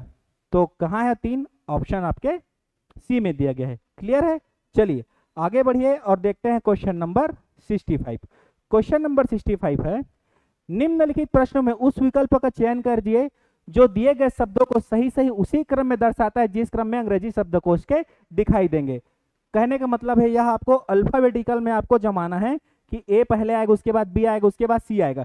चलिए देखते जाइए, आपको 6 यहाँ पे वर्ड दिए गए हैं, लेटर दिए गए हैं, उसके बाद इसको आपको सीक्वेंस में जमाना है। देखिए सब में आर सबसे पहले है, तो आर के बाद हम लोग दूसरा लेटर देखेंगे ई, इसमें भी है, इसमें भी है, इसमें भी, इसमें सब में ई है। उसके बाद ए भी सब में कॉमन है। उसके बाद चौथा लेटर देखिए, चौथा लेटर क्या है, यहाँ पे आई है, उसके बाद यहाँ ई है, यहाँ आई है, यहाँ एल है, यहाँ यू है, यहाँ ओ है। सब में पहले क्या आएगा आपका? ई पहले आएगा, तो तीसरा क्या हो जाएगा आपका? पहला आ जाएगा। तो तीसरा देखिए ऑप्शन ए में है और ऑप्शन डी में है। उसके बाद देखिए और 3 के बाद क्या है? 5 और 1 में देखिए कि कौन पहले आएगा। 5 में देखिए आई के बाद क्या है? एल है, और 1 में आई के बाद एन है, मतलब एल पहले आएगा। तो 3 के बाद क्या आएगा? 5 आएगा। 3 5 ऑप्शन ए में है, मतलब आपका ऑप्शन ए क्या हो जाएगा? सही हो जाएगा। चलिए आगे बढ़िए और देखते हैं क्वेश्चन नंबर 66। क्वेश्चन नंबर 66 क्या है? आपको कथन दिया गया है, राज्य की सभी प्रमुख नदियां पिछले कुछ हफ्तों से खतरे के निशान से काफी ऊपर बह रही है। निम्नलिखित में से कौन सा उपरोक्त कारण संभावित परिणाम है? कहने का मतलब कथन यह गया है कि राज्य में बहने वाली सभी नदियां एक अपने खतरे के निशान से ऊपर बह रही है, मतलब बाढ़ की स्थिति में है। तो आपको क्या कहा गया है? देखिए नदी के तट को नजदीक बसे हुए बहुत गांव डूब गए, जिससे निवासियों को भागना पड़ेगा। जाहिर सी बात है, अगर बाढ़ की स्थिति है तो बहुत सारे गांव डूब जाएंगे, वहां निवासियों को जब डूबने की स्थिति आएगी तो भागना पड़ेगा। मतलब आपका यह जो कथन पहला है वो सही है। दूसरा क्या है? सरकार ने नदियों के तट के नजदीक रहने वाले सभी प्रभावित ग्रामवासियों को वैकल्पिक आश्रय देने का निर्णय किया है। सही बात है, अगर वहां उनका घर है और बाढ़ की स्थिति आ गई तो उनको टेम्पररी कहीं और व्यवस्था दिया जाएगा, मतलब आपका ऑप्शन 2 भी सही है। सारे राज्य के भारी बाढ़ की चेतावनी दी गई है। अगर यहाँ बाढ़ की स्थिति आती है, सरकार अपने हिसाब से नोटिफिकेशन निकालता है कि यहाँ पे बाढ़ की स्थिति करके अलर्ट देते हैं, मतलब आपका तीनों कथन क्या है यहाँ पे सही है। तो आपका जो ऑप्शन डी है वह क्या है? कथन 1 2 3 क्या है यहाँ पे संभावित परिणाम है। चलिए आगे बढ़िए और देखते हैं क्वेश्चन नंबर 67। क्वेश्चन नंबर 67 है, यहाँ पे दिया गया है, गणितीय चिन्हों का उसी सही संयोजन का चयन कीजिए जिसमें गुणा चिन्हों के स्थान पर क्रमिक रूप से जो यहाँ पे स्टार लगा है वहां पे दिए गए चारों ऑप्शनों में कौन सा ऑप्शन सही बैठेगा। चलिए इसको सत्यापित करते हैं और देखते हैं पहला क्या है। आपको क्वेश्चन में दिया गया है 181, उसके बाद 7, उसके बाद 9, उसके बाद 18 और लास्ट में दिया है 9। चलो ऑप्शन देखते हैं, गुणा धन ऋण भाग, गुणा धन ऋण भाग। चलिए इसको भाग को पहले सॉल्व करेंगे, क्या होगा? 9 9 एकम 9 9 दूनी 18। उसके बाद गुणा देखिए वो 7 एकम 7, 8 सत्ते क्या हो जाएगा? 56 की 6 हासिल 5, 7 एकम 7 7 5 12, इतना बड़ा 1267 यहाँ पे आ गया है। और आपका देखिए ऑप्शन कितना है? 120 है, मतलब यह तो सही हो ही नहीं सकता आपका। उसके बाद चलिए हम लोग दूसरा को चेक करते हैं और उसके बाद देखते हैं ये क्या है आपका 181, 7 9 18 और 9। दूसरा क्या है देखिए? माइनस गुणा प्लस और यह क्या है? भाग। चलिए 9 एकम 9 9 दूनी 18, 2 हो गया। ये होगा 9 सत्ते क्या हो जाएगा? 63, 63 में हो जाएगा 181 और ये हो जाएगा प्लस 2। इसको जोड़ेंगे तो हो जाएगा 183, 183 में अगर 63 जाएगा तो आ जाएगा आपका 120। यहाँ पे आपका सामने 120 है, मतलब लेफ्ट हैंड साइड और राइट हैंड साइड दोनों बराबर आ गया। मतलब ये जो आपका स्थान में जो भी आपको यहाँ दिया गया है वो क्या हो जाएगा? सही हो जाएगा। मतलब आपका ऑप्शन बी क्या है? सही है। चलिए आगे बढ़िए और देखते हैं क्वेश्चन नंबर 68। निम्न प्रश्नों में उस विकल्प आकृति का चयन कीजिए जिसमें दी गई आकृति उसी भाग के रूप में अंतर्निहित है। कहने का मतलब ये जो आकृति दी गई है नीचे में आपके 4 ऑप्शन है, उसी आकृति से यह बना हुआ है या उसमें अंतर्निहित है। तो चलिए देखते हैं कि कौन सा आकृति में यह अंतर्निहित है। चलिए चेक कीजिए, यह आकृति एरो इसमें नहीं है तो यह क्या होगा? यह तो हो ही नहीं सकता, मतलब यह आपका ऑप्शन है क्या हो जाएगा? गलत हो जाएगा। देखिए ऑप्शन बी में यह जो आकृति है आपके इसी में अंतर्निहित है। यह आकृति देखिए यहाँ पे बना हुआ है, जो यहाँ पे 0 से लेकर ऐसे करके एरो बना हुआ, यह इसी आकृति में है, मतलब आपका ऑप्शन बी क्या होगा? सही होगा। चलिए आगे बढ़िए और देखते हैं क्वेश्चन नंबर 60। क्वेश्चन नंबर 60 है। क्वेश्चन नंबर 69, दिए गए प्रश्नों के अगला लुप्त पद ज्ञात कीजिए। यहाँ पे एक सीरीज दी गई है और यहाँ पे एक क्वेश्चन मार्क है, उस स्थान पे क्या आएगा। चलिए मैं यहाँ पे आपको बताता हूं। पहला क्या है, देखिए इसमें अगर 87 में अगर यहाँ 38 है तो यहाँ पे +11 जोड़ा गया है। क्या जोड़ा गया है जी, यहाँ पे +11। चलिए उसके बाद यहाँ पे क्या आएगा उसको छोड़िए, आगे देखिए अगर 67 में अगर ये जाएगा तो यहाँ क्या होगा, ये 87 में अगर जाएगा 17 9, यह 19 जोड़ा गया है।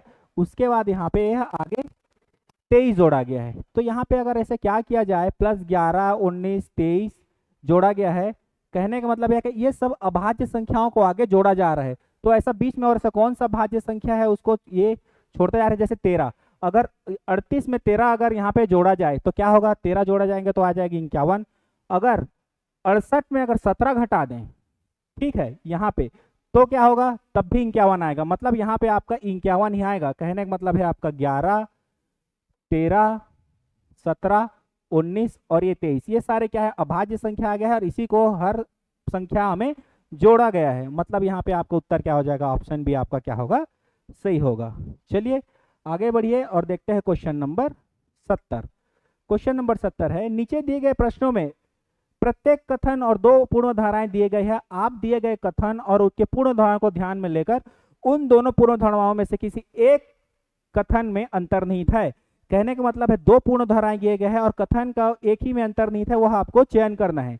चलिए देखिए, इस समय शेयर बाजार में रेखा का निवेश महज एक जुआ है। चलिए अब देखते हैं, उस शेयर बाजार में नुकसान हो सकता है, नुकसान तो होगा, साथ में अगर किस्मत आपका अच्छा रहा तो उसमें प्रॉफिट भी हो सकता है। चलिए संभावना है कि शेयर बाजार में अच्छा रिटर्न मिलेगा, रिटर्न भी मिल सकता है और आपका लॉस भी हो सकता है। कहने का मतलब यह है, ना तो आपका पूर्ण धाराएं 1 ना ही 2, दोनों अंतर्निहित इसमें नहीं है। ठीक है, क्यों नहीं है, अगर आपको नुकसान भी हो सकता है और आपको अच्छा रिटर्न मिल सकता है। ठीक है, चलिए आगे बढ़िए और देखते हैं क्वेश्चन नंबर 71। क्वेश्चन नंबर 71 है, किसी निर्माण कार्य में संविदा में एक निर्धारित तिथि के बाद कार्य समापन की देरी के लिए दंड का विनिर्देश किया गया है, जिससे जो इस प्रकार है कि पहले दिन के लिए 200 रुपये, दूसरे दिन के लिए 250 रुपये। कहने का मतलब है प्रतिदिन आपका 50-50 रुपया एक्स्ट्रा पेनाल्टी देना पड़ रहा है। ठीक है, तो 50 दिन अधिक लगते हैं तो ठेके दिन का दंड अदा करना होगा। ठीक है, 50 दिन, अगर एक दिन में अगर उनको 200 रुपये क्या है पेनाल्टी लगती है। ठीक है, 200 रुपये पेनाल्टी लगता है, उसके अगले दिनों कितना हो जाता है, उसमें 50 ऐड हो जाता है। वैसे ये कितना हो जाएगा, आगे 300 हो जाएगा। उसके बाद ये 350 400 450, फिर ये हो जाएगा 500, उसके बाद 550 और ये हो जाएगा उसके बाद 600 अगले दिन, फिर 650। देखिए कितना दिन हो गया, 1 दिन 2 दिन 3 दिन 4 दिन 5 दिन 6 दिन 7 दिन 8 दिन 9 दिन और 10 दिन। अगर ये सब चीज को जोड़ोगे आप तो आपका पेनाल्टी टोटल हो जाएगा 4250। ठीक है, यह किस में है, आपके ऑप्शन बी में है। तो उसको टोटल 10 दिन में कितना पेनाल्टी लगेगा, 4250। चलिए आगे बढ़ते हैं और देखते हैं क्वेश्चन नंबर 72। क्वेश्चन नंबर 72 क्या है, यहाँ पे एक लुप्त पद है, वह आपको ज्ञात करना है। चलिए देखा जाए अगर इसमें लुप्त पद में क्या है कि निगे प्रश्न स्थान पर कौन सा संख्या आएगा। चलिए लॉजिक देखते हैं कि किस लॉजिक पे इसको बनाया गया है। चलिए समझने की कोशिश करते हैं। 15 13 18 24 18 25 और 32 20। चलिए यहाँ पे गुणा करके देखिए, 1 और 5 का गुणा कर दिए तो कितना आएगा, ये 5, और यहाँ 8 और 1 को गुणा कर देंगे तो होगा 8, और इसी 5 और 8 को जोड़ेंगे तो क्या आ जाएगा आपका 13। क्लियर है, चलिए यही फॉलो होता है दूसरे में कि नहीं, देख लेते हैं। 2 चौक कितना हो जाएगा, ये 8 हो जाएगा, और 5 दूनी कितना हो जाएगा 10, और ये 8 और 10 मिला के कितना हो जाएगा 18 हो जाएगा। चलिए बिल्कुल ठीक, यह भी हो गया। चलिए इसमें देखिए 3 दूनी कितना हो जाएगा 6 हो गया, और आपको 20 लाना है, मतलब यह संख्या 14 दे, मतलब 2 संख्याओं को गुणा करके अगर 14 आ जाएगा वही आपका उत्तर है। देखिए 6 दूनी 12, यह तो हो नहीं, 7 दूनी 14, मतलब ये क्या है, आपके ऑप्शन बी में जो 27 है वह क्या है, सही है। चलिए आगे बढ़ते हैं और देखते हैं क्वेश्चन नंबर 73। ठीक है, क्वेश्चन नंबर 73 क्या है, नीचे दी गई वर्णमाला में बाएं से 7वें और दाएं से 10वें अक्षर के बीच के मध्य में कौन सा अक्षर? चलिए इसको काउंट कर लीजिए। यह क्या है आपका बायां है, बायां से क्या दिया गया है आपको 7वें अक्षर, 1 2 3 4 5 6 7, यहाँ पे क्या है जी है। और बाएं से दाएं से कितना दिया है 10वां, 3 3 6 7 8 9 10। चलिए इनके बीच में कितना लेटर देखिए 1 2 3 4 5 6 7 8 9, इधर से 4 और इधर से 4 छोड़ देंगे तो बीच में क्या संख्या है, कौन सा अक्षर है? एल। मतलब आपका ऑप्शन बी क्या होगा? सही होगा। चलिए आगे बढ़िए और देखते हैं क्वेश्चन नंबर 74। 74 क्या है कि हमारे कार्य का प्रदर्शन के बारे में कही गई नकारात्मक टिप्पणियां क्या कहलाती है? अगर आपको कोई बार बार नकारात्मक टिप्पणियां कर रहा है तो क्या कर रहा है? आपका आलोचना कर रहा है। कहने का मतलब है कि यहाँ पे आलोचना आएगा, जो आपका फिलिंग द ब्लैंक्स है वहां पे आपका ऑप्शन सी क्या होगा? सही होगा। अगर कोई टिप्पणी कर रहा है मतलब प्रशंसा तो कर नहीं रहा है, बधाई भी नहीं कर रहा है, इनाम भी नहीं दे रहा है, तो आपका एक ही ऑप्शन है, क्या है आपका? आलोचना करना, जो कि आपके ऑप्शन किस में है? सी में है। चलिए आगे बढ़िए और देखते हैं क्वेश्चन नंबर 74। क्वेश्चन नंबर 74 क्या है? इसमें आपको क्या है, आयत की संख्या क्या है बताना है कि इस आपका जो फिगर दिया है उसमें कितने हैं जो आयत है, जो रेक्टेंगल है। चलिए रेक्टेंगल क्या होता है? यह एक ऐसा चतुर्भुज है जिसके आमने सामने के भुजा की लंबाई बराबर होती है, लेकिन चारों भुजाएं आपस में बराबर नहीं होती है। चलिए यहाँ काउंट करते हैं। देखिए यह एक क्या है? आयत है। यहाँ से तो यह क्या हो जाएगा? 1, वैसे एक हो जाएगा 2, ये हो जाएगा 3 और ये हो जाएगा 4। 4 तो हो गया। और यहाँ पे देखिए 3 + 4 को मिला के एक आयत बनेगा, वैसे 2 + 1 को मिला के एक आयत बनेगा। टोटल पहले हमने 4 काउंट कर लिया है। 4 2 कितना हो गया? 6। वैसे 3 + 2 को मिला के एक आयत बनेगा, वैसे 4 + 1 को मिला के एक आयत बनेगा। तो क्या हो गया आपका? 4 4 8 हो गया। और ये जो बड़ा है एक, यह एक आयत हो जाएगा। कुल मिला के इस फिगर में 9 आयत है। देख लीजिएगा ऑप्शन 9 आपके किस ऑप्शन में है? ऑप्शन 9 आपके ऑप्शन डी में है। चलिए आगे बढ़िए और देखते हैं क्वेश्चन नंबर 76। क्वेश्चन नंबर 76 है, इस प्रश्न में एक कथन के बाद दो कार्यवाही क्रमांक 1 क्रमांक 2 दिया गया। इस कथन में कही गई सभी सत्य माना जाए और कथन में दी गई जानकारी के आधार पर तय करना है कि कौन सा कार्यवाही करने के लिए तार्किक रूप से अनुसरण करती है। ठीक है, चलिए देखिए, अफ्रीका देशों में भारत से आने वाली कई पर्यटक प्रतिबंधित नशीले पदार्थ को तस्करी करते हुए भारत के विभिन्न हवाई अड्डों पे पकड़े गए हैं। चलिए उसके बाद कार्रवाई, भारत के तत्कालिक अफ्रीकी नागरिकों को पर्यटक वीजा बंद कर देना चाहिए। और दूसरा है, तस्करी के लिए ऐसा सभी मामलों को पता लगाने के लिए एयरपोर्ट में प्राधिकरण एवं एजेंसियों को कड़ी सावधानी बरतने के लिए कहा जाना चाहिए। चलिए कोई अफ्रीका देश से फ्लाइट से कोई नशीली पदार्थ क्या है भारत में सप्लाई कर रहा है, इसका मतलब ये नहीं है कि अगर अफ्रीका से सारे जो नागरिक आ रहे हैं वो सभी क्या है उसमें तस्करी तो नहीं करेंगे। तो कहने का मतलब है सभी के लिए अगर हम वीजा बंद तो नहीं कर सकते। कहने का मतलब है यह कार्यवाही क्या हो जाएगी आपकी? गलत हो जाएगी। हाँ, लेकिन अगर तस्करी करते हुए पकड़ा जा रहा है तो उसमें जो शासन को उसका कड़ी से कड़ी वहां पे क्या करना चाहिए? सावधानी बरतने के लिए कहा जाना चाहिए। मतलब यह जो आपकी कार्यवाही 2 क्या होगी? अंतर्निहित है कहा जा सकता है। तो चलिए आपके ऑप्शन में देखते हैं क्या क्या दिया गया है। आपके ऑप्शन में दिया गया है, और तीसरा है, अपराधियों को पाठ पढ़ाने के लिए प्रतिबंधित नशीले पदार्थों की तस्करी करते हुए पकड़े गए विदेशियों को आजीवन कारावास की सजा दे देना चाहिए। ये भी सही है, अगर ये हमारे देश में आके नशीले पदार्थों का क्या है तस्करी कर रहे हैं तो उनको सजा देना बनता ही है। मतलब यह कार्यवाही 2 और 3 अनुसरण करता है। मतलब आपका ऑप्शन डी क्या होगा? सही होगा। चलिए आगे बढ़ते हैं और देखते हैं क्वेश्चन नंबर 77। क्वेश्चन नंबर 77 है, जब भी हम संचार कर रहे हो तो हमें उचित कपड़े पहनने होंगे। क्लियर है। उसके बाद है, अपनी शारीरिक भाषा बनाए रखनी होगी और खाली स्थान बनाए रखना होगा। कम्युनिकेशन अगर हम 2 लोगों के बीच में हो रहा है तो उसमें सबसे अच्छा वे होता है कि हम आई टू आई कांटेक्ट करके किसी से बात करते हैं, तब संचार बेहतर होता है। यहाँ पे आपका ऑप्शन क्या है? देखिए आपका ऑप्शन है चिल्लाना। चिल्लाना तो किसी सेंस में बना ही नहीं रहा है, पूरा करना भी नहीं। मतलब क्या होगा इसमें? आंख से संपर्क करना, आई कांटेक्ट बनाए रखना क्या है? यह उचित होगा। चलिए आगे देखिए क्वेश्चन नंबर 78। क्वेश्चन नंबर 78 में आपको एक सीरीज दिया गया है और पूछा गया है कि इसका अंतिम में क्या आएगा, क्वेश्चन मार्क की जगह में क्या आएगा। चलिए इसको डिकोड करने की कोशिश करते हैं और देखते हैं। चलिए बी का कौन सा पोजीशन होता है? बी कितना होता है? यह होता है 22। उसके बाद टी कितना हो गया आपका? 20। आर कितना हो गया? 18। उसके बाद पी हो गया 16। इसके बाद क्या आना चाहिए 14, 14 स्थान पे क्या है एन। देखिए एन किस में है, एन तो आपके एक ही ऑप्शन में है, मतलब आपका ऑप्शन डी क्या होगा सही होगा। एग्जाम में क्या है अगर एक आपका सही होता है तो आगे चेक करने की जरूरत ही नहीं है, वो क्या होगा सही होगा। चलिए उसके बाद देखते हैं क्वेश्चन नंबर 79। स्पष्ट संचार खाली स्थान की ओर ले जाता है। अगर कम्युनिकेशन या कहने का मतलब है संचार स्पष्ट हो तो वह क्या है तेज काम करने के लिए आपको क्या करेगा उधर ही ले जाएगा, तेज काम कर, अलग काम विपरीत कार्य धीमा काम तो नहीं होगा। मतलब अगर संचार स्पष्ट है तो काम आपका तेजी से होगा। चलिए आगे बढ़ते हैं और देखते हैं रीजनिंग का अंतिम क्वेश्चन क्या है। नीचे दिए गए प्रश्नों में 2 तर्क दिया गया है जिन्हें 1 और 2 क्रमांक दिया गया है।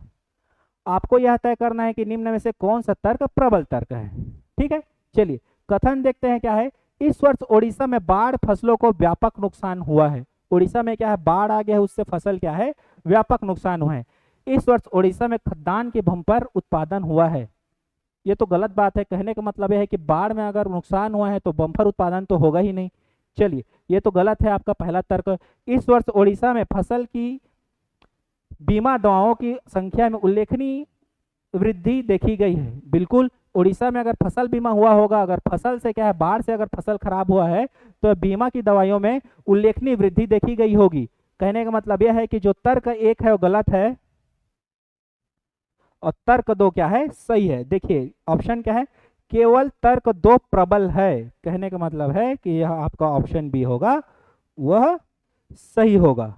ठीक है, क्योंकि अगर खाद्यान्न यहाँ पे अगर बाढ़ आ गया है तो बम्पर उत्पादन तो होगा नहीं, मतलब आपका जो तर्क 2 है वो सही होगा, केवल तर्क 2 ही प्रबल है। इस प्रकार के रीजनिंग के क्वेश्चन खत्म हो गए हैं। इसके बाद हम आगे देखेंगे क्वेश्चन नंबर 81 जो कि है मैथ्स का।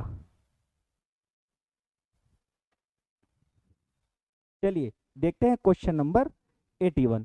147 रुपए में 5.25 किलो आम खरीदे तो 1 किलो आम की कीमत क्या होगी। चलिए देखिए क्वेश्चन क्या बोला गया है आपको।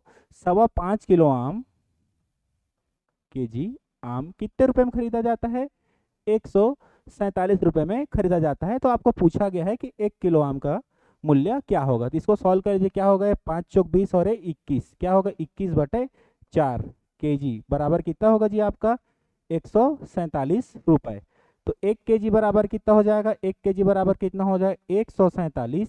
चलिए इधर 21/4 गुणा में है, उधर गुणा होगा तो क्या होगा पलट जाएगा, क्या हो जाएगा 4/21। चलिए कटाते हैं 21 से कम 21, 21 सत्ते कितना हो जाएगा आपका 147। तो 1 केजी आम का वैल्यू कितना आ जाएगा 7 गुणा 4 बराबर 28 रुपए। ठीक है, 1 किलो आम का कीमत कितना हो जाएगा 28 रुपए। किस में है आपके ऑप्शन सी में दिया गया है। ठीक है, चलिए आगे बढ़िए और देखते हैं क्वेश्चन नंबर 82। क्वेश्चन नंबर 82 है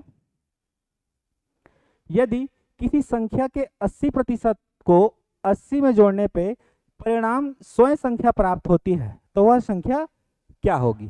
चलिए देखिए क्या है कि किसी संख्या जब भी ऐसा रहे तो क्या है वो संख्या क्या मान के चलेंगे आप x, वो संख्या क्या है x है।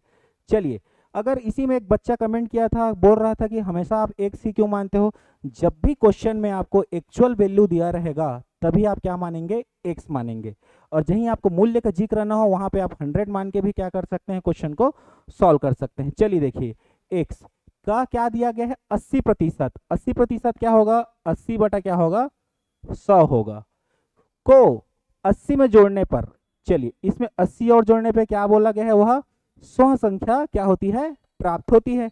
चलिए हमको इक्वेशन मिल गया, अब इसको सॉल्व करते हैं। देखिए यहाँ से 0 कट जाएगा, 2 चौक 8 2 पंचे 10, ये क्या हो जाएगा 4x/5 प्लस 80 बराबर क्या हो जाएगा x हो जाएगा। चलिए 4x/5 इधर प्लस में उधर जाके क्या हो जाएगा माइनस में, x माइनस 4x/5 बराबर क्या हो जाएगा आपका 80। चलिए इधर एलसीएम ले लीजिए, इसका एलसीएम क्या होगा 5 ऊपर जाके गुणा हो जाएगा, होगा 5x माइनस 4x बराबर क्या हो जाएगा 80। तो ऊपर में क्या बचेगा जी x/5 बराबर 80। तो x बराबर क्या होगा 8 पंचे 40 और 1 0 कितना हो जाएगा x बराबर कितना आ जाएगा 400। तो वह संख्या क्या होगी वह संख्या हो जाएगी 400। किस में दिया है आपके 400 ऑप्शन ए में दिया हुआ है।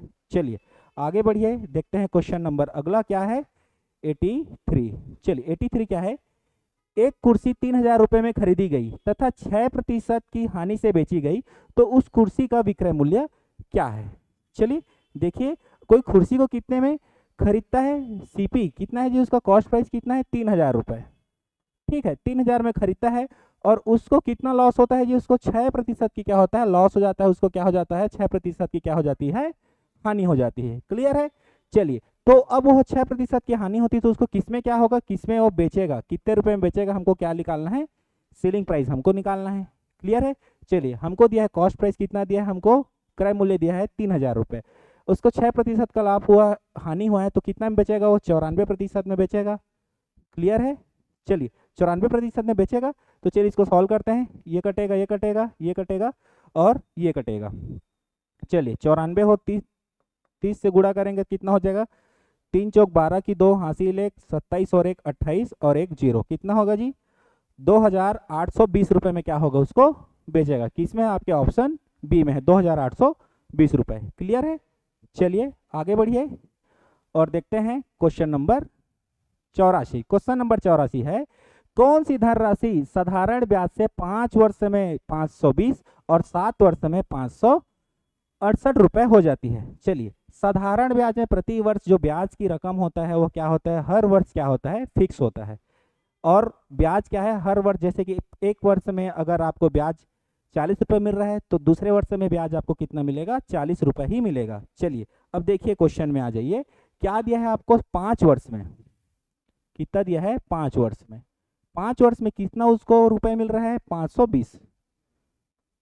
ठीक है, ये रुपए जो दे रहा है ये क्या है, मिश्र धन है आपका, इसमें आपका ब्याज भी है और इसमें आपका मूलधन भी है। और यही 7 वर्ष में कितना हो जाता है, 7 वर्ष में कितना हो जाता है, यही आपका 568 रुपये हो जाता है। चलिए ये देख लेते हैं, 5 वर्ष में 520 था, 7 वर्ष में 568 हो गया, तो गैप कितना है यहाँ पे 2 वर्ष का, तो 2 वर्ष का निकाल लीजिए। अगर 568 में अगर 520 घटाएंगे तो कितना आएगा आपका, 48 रुपये आएगा। यही 48 रुपये क्या है आपका, 2 वर्ष का ब्याज है। क्लियर है। 2 वर्ष में कितना मिल रहा है आपको, 48 रुपये मिल रहा है, 2 वर्ष में मिल रहा है आपको 48 रुपये। तो 1 वर्ष में कितना मिलेगा आपको, 1 वर्ष में मिल जाएगा आपको, इसमें आधा हो जाएगा तो हो जाएगा 24 रुपये। क्लियर है। 1 वर्ष में आपको 24 रुपये मिल रहा है, मतलब प्रत्येक वर्ष आपको फिक्स रहेगा 24 रुपये आपको ब्याज मिलेगा ही मिलेगा। चलिए 5 वर्ष में देखिए, 5 वर्ष में अगर 1 वर्ष में आपको 24 रुपये मिल रहा है, 24, तो 5 वर्ष में कितना मिलेगा आपको, 24 पंछे 120 रुपये क्या मिलेगा आपको, टोटल ब्याज मिलेगा। सिंपल इंटरेस्ट कितना मिलेगा आपको, 120 रुपये मिलेगा। और आपको ये दिया है क्या है, आपका मिश्र धन है, तो आपको निकालना है मूलधन। तो अगर मिश्र धन आपका 520 है, अगर उसमें 120 जो हमारा क्या है, ए सही है, और ये क्या है, ये आपका मिश्र धन है, इसमें घटाएंगे तो हमको प्रिंसिपल हमारा मूलधन मिल जाएगा। चलिए 2 0 और ये हो जाएगा 400 रुपये क्या होगा आपका मूलधन होगा। किस में है वो, आपके ऑप्शन ए में है। क्लियर है, समझ में आ रहा होगा आपको। चलिए आगे बढ़िए और देखते हैं क्वेश्चन नंबर 85। क्वेश्चन नंबर 85 क्या है, दो संख्याएं x और y किसी तीसरी संख्या के क्रमशः 20% और 28% कम है, तो संख्या y x के कितने प्रतिशत कम है। ठीक है। चलिए देखिए क्या दिया गया है आपको, दो संख्याएं x y किसी तीसरी संख्या के, तो तीसरी संख्या क्या है, x y मतलब ये क्या है, z है, तीसरी संख्या अगर हम उसको 100 मान लें। ठीक है, यहाँ पे आपको रियल वैल्यू नहीं दिया गया है, इसलिए हम क्या है 100 मान रहे हैं। अगर रियल वैल्यू देता है तो इसको x मान के बनाते हैं। क्लियर है।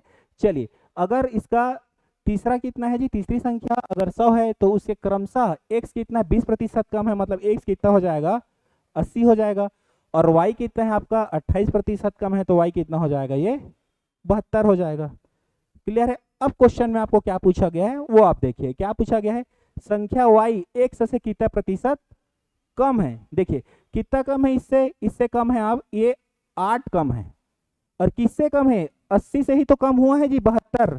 चलिए और प्रतिशत में लाने के लिए क्या हो गए, 100% से क्या कर देंगे, इसमें गुणा कर देंगे। चलिए 8 एकम 8 और 8 दहम 80, ये 10 कैंसिल हो जाएगा, आप में आएगा 10%। ठीक है, कितने प्रतिशत कम है, तो वो है 10%। किसमें है, आपके ऑप्शन बी में है। चलिए आगे बढ़िए और देखते हैं क्वेश्चन नंबर 86। क्वेश्चन नंबर 86 क्या है, एक बस 90 किलोमीटर प्रति घंटा की चाल से 500 मीटर की दूरी तय करने में कितना समय लेगी। ठीक है, ये तो नॉर्मली आपको फार्मूला बेस्ड क्वेश्चन है। चाल बराबर क्या होता है, डिस्टेंस अपॉन टाइम। चलिए चाल आपको कितना दिया है 90 किलोमीटर प्रति घंटा बराबर आपको दूरी कितना दिया है 500 मीटर और टाइम हमको क्या बोला गया है निकालने बोला गया है। यहाँ देखिए आपका दूरी मीटर में है और एक इसमें है किलोमीटर प्रति घंटा में है। इसको क्या करेंगे हम मीटर प्रति सेकंड में क्या करेंगे कन्वर्ट करेंगे। 90 क्या हो जाएगा यह होगा 5/18 बराबर 500 बटा टाइम। चलिए 18 कम 18 18 5 6 90 एक इधर की इधर हो जाएगा 25 बटा 500 बटा टी। तो टी बराबर कितना होगा 25 से कम 25 25 दूनी 50 20 सेकेंड। समय कितना लगेगा 20 सेकेंड लगेगा। किस में है आपके ऑप्शन सी में है। चलिए आगे बढ़ते हैं और देखते हैं क्वेश्चन नंबर अगला क्या है क्वेश्चन नंबर 87। चलिए एक परिवार की आय एवं व्यय का अनुपात कितना है 10:7 है। क्लियर है। यदि उस परिवार का व्यय 10,500 हो तो उसकी बचत कितनी है। चलिए देख लीजिए इसको क्या दिया गया है आपको आय और व्यय का अनुपात दिया गया है। आय अनुपात व्यय कितना दिया गया है आपको जी आय और व्यय का कितना दिया गया है 10:7। ठीक है। और यदि उस परिवार का व्यय कितना है 10,500 है तो व्यय हमको दिया है 7 अनुपात हटाते हैं x का वैल्यू कितना दिया है आपका 10,500 तो यहाँ पे हमको x मिल जाएगा। चलिए 7 एकम 7 7 एकम 7 7 5 6 35 और 0 x बराबर कितना आ गया आपको 1500 रुपए। x बराबर कितना आ गया 1500। ठीक है। जब भी आपको रेशियो में अगर x मिल गया अब देखिए क्वेश्चन में आपको पूछा क्या गया है तो उसकी बचत कितनी होगी। बचत क्या होता है कोई इंसान या कोई परिवार की जितनी टोटल इनकम है और उसके जितने खर्च है दोनों का अंतर क्या होगा बचत होगा। यहाँ पे देखिए आय कितना है 10 यूनिट है और उसका व्यय कितना है 7 यूनिट है तो उनका बचत कितना हो जाएगा आय माइनस व्यय बराबर क्या होगा बचत। ठीक है। अगर 10 में से 7 गया तो 3x क्या हो जाएगा उसकी बचत हो जाएगी। तो x बराबर कितना हो जाएगा बचत कितना हो जाएगा आपका 3x हो जाएगा बचत। तो 3x कितना है आपका 1500 बराबर कितना आ जाएगा आपका 4500। उस परिवार की टोटल बचत कितनी है 4,500। किस में है आपके ऑप्शन ए में है। क्लियर है। चलिए आगे बढ़ते हैं देखते हैं क्वेश्चन नंबर 88। क्वेश्चन नंबर 88 है 7 लगातार आने वाली धन पूर्णांकों का औसत कितना है 26 है। तो इनमें पूर्णांकों में सबसे छोटा कौन सा है। ठीक है। धन पूर्णांक मतलब क्या है 1 2 3 4 5 से अनंत तक क्या हो ये सब सारे क्या है आपके धन पूर्णांक संख्या है जो कि क्या है पॉजिटिव है। और आपको पूछा क्या गया है अगर ये सब धन पूर्णांकों का औसत अगर 26 है 7 है तो 3 इधर आएंगे और 3 क्या होंगे इधर आएंगे और एवरेज क्या रहता है हमेशा 20 का मान रहता है। तो चलिए देख लीजिए 26 तो इधर क्या हो जाएगा 27 और ये होगा 28 और ये होगा 29। इसमें सबसे बड़ा क्या है आपका 29 है। वैसे इसका 26 से पीछे जाइए तो हो जाएगा 25 ये हो जाएगा 24 और ये हो जाएगा 23। सबसे छोटी क्या है आपकी 23 है। तो इसमें पूछा क्या गया है आपको सबसे छोटा तो सबसे छोटा क्या है आपका 23 आपके ऑप्शन बी में है। चलिए आगे बढ़िए और देखते हैं क्वेश्चन नंबर 89। क्वेश्चन नंबर 89 है एक नाव 8 घंटे में धारा के विपरीत दिशा में 40 किलोमीटर चलती है तथा 6 घंटे में धारा के अनुकूल 36 किलोमीटर चलती है तो शांत जल में नाव की चाल क्या होगी। चलिए आपको जानना होगा पहले कि अगर नाव और धारा की दिशा सेम है तो दोनों उसके चाल आपस में जुड़ जाते हैं। अगर नाव और धारा की दोनों की गति अपोजिट है विपरीत है तो दोनों की चाल आपस में क्या हो जाती है घट जाती है। चलिए देखिए अगर यहाँ पे अगर नाव की चाल x है तो धारा की चाल को मानेंगे हम क्या मानेंगे y मानेंगे। चलिए अब देखिए धारा की विपरीत दिशा में मतलब दोनों क्या होंगे घटेंगे x माइनस वाई। विपरीत दिशा में चाल कितना दिया है आपका 8 घंटे में 40 किलोमीटर 40 किलोमीटर कितने में 8 घंटे में तो 1 घंटे में 8 5 6 40 5 किलोमीटर प्रति घंटा हो जाएगा। क्लियर है। ये क्या है आपके धारा के विपरीत दिशा में हो गया। आगे देखिए क्या बोला गया है आपको कि धारा के अनुकूल जिस साइड धारा है उसी साइड नाव की गति क्या दिया गया है आपको 6 घंटे में 36 किलोमीटर। तो दोनों की दिशाएं सेम है तो ये हो जाएगा प्लस बराबर आपको दिया है 36 कितने घंटे में 6 6 कम 6 6 जाएगा 36 6 किलोमीटर प्रति घंटा हो जाएगा। ये क्लियर है आपको। चलिए अब देखिए हमको यहाँ क्या पूछा गया है नाव की चाल पूछी गई है। नाव की चाल मतलब हमको क्या निकालना है यहाँ पे x की वैल्यू निकालना है। चलिए यहाँ पे क्या दिया है आपको, x माइनस वाई बराबर आपका 5 और x प्लस वाई बराबर आपका कितना आ गया है 6। चलिए ये प्लस से माइनस से आपस में कैंसिल हो जाएंगे, x कितना हो जाएगा 2x बराबर हो जाएगा 11, तो x बराबर आ जाएगा आपका 5.5 किलोमीटर प्रति घंटा। ये क्या है आपकी नाव की गति है।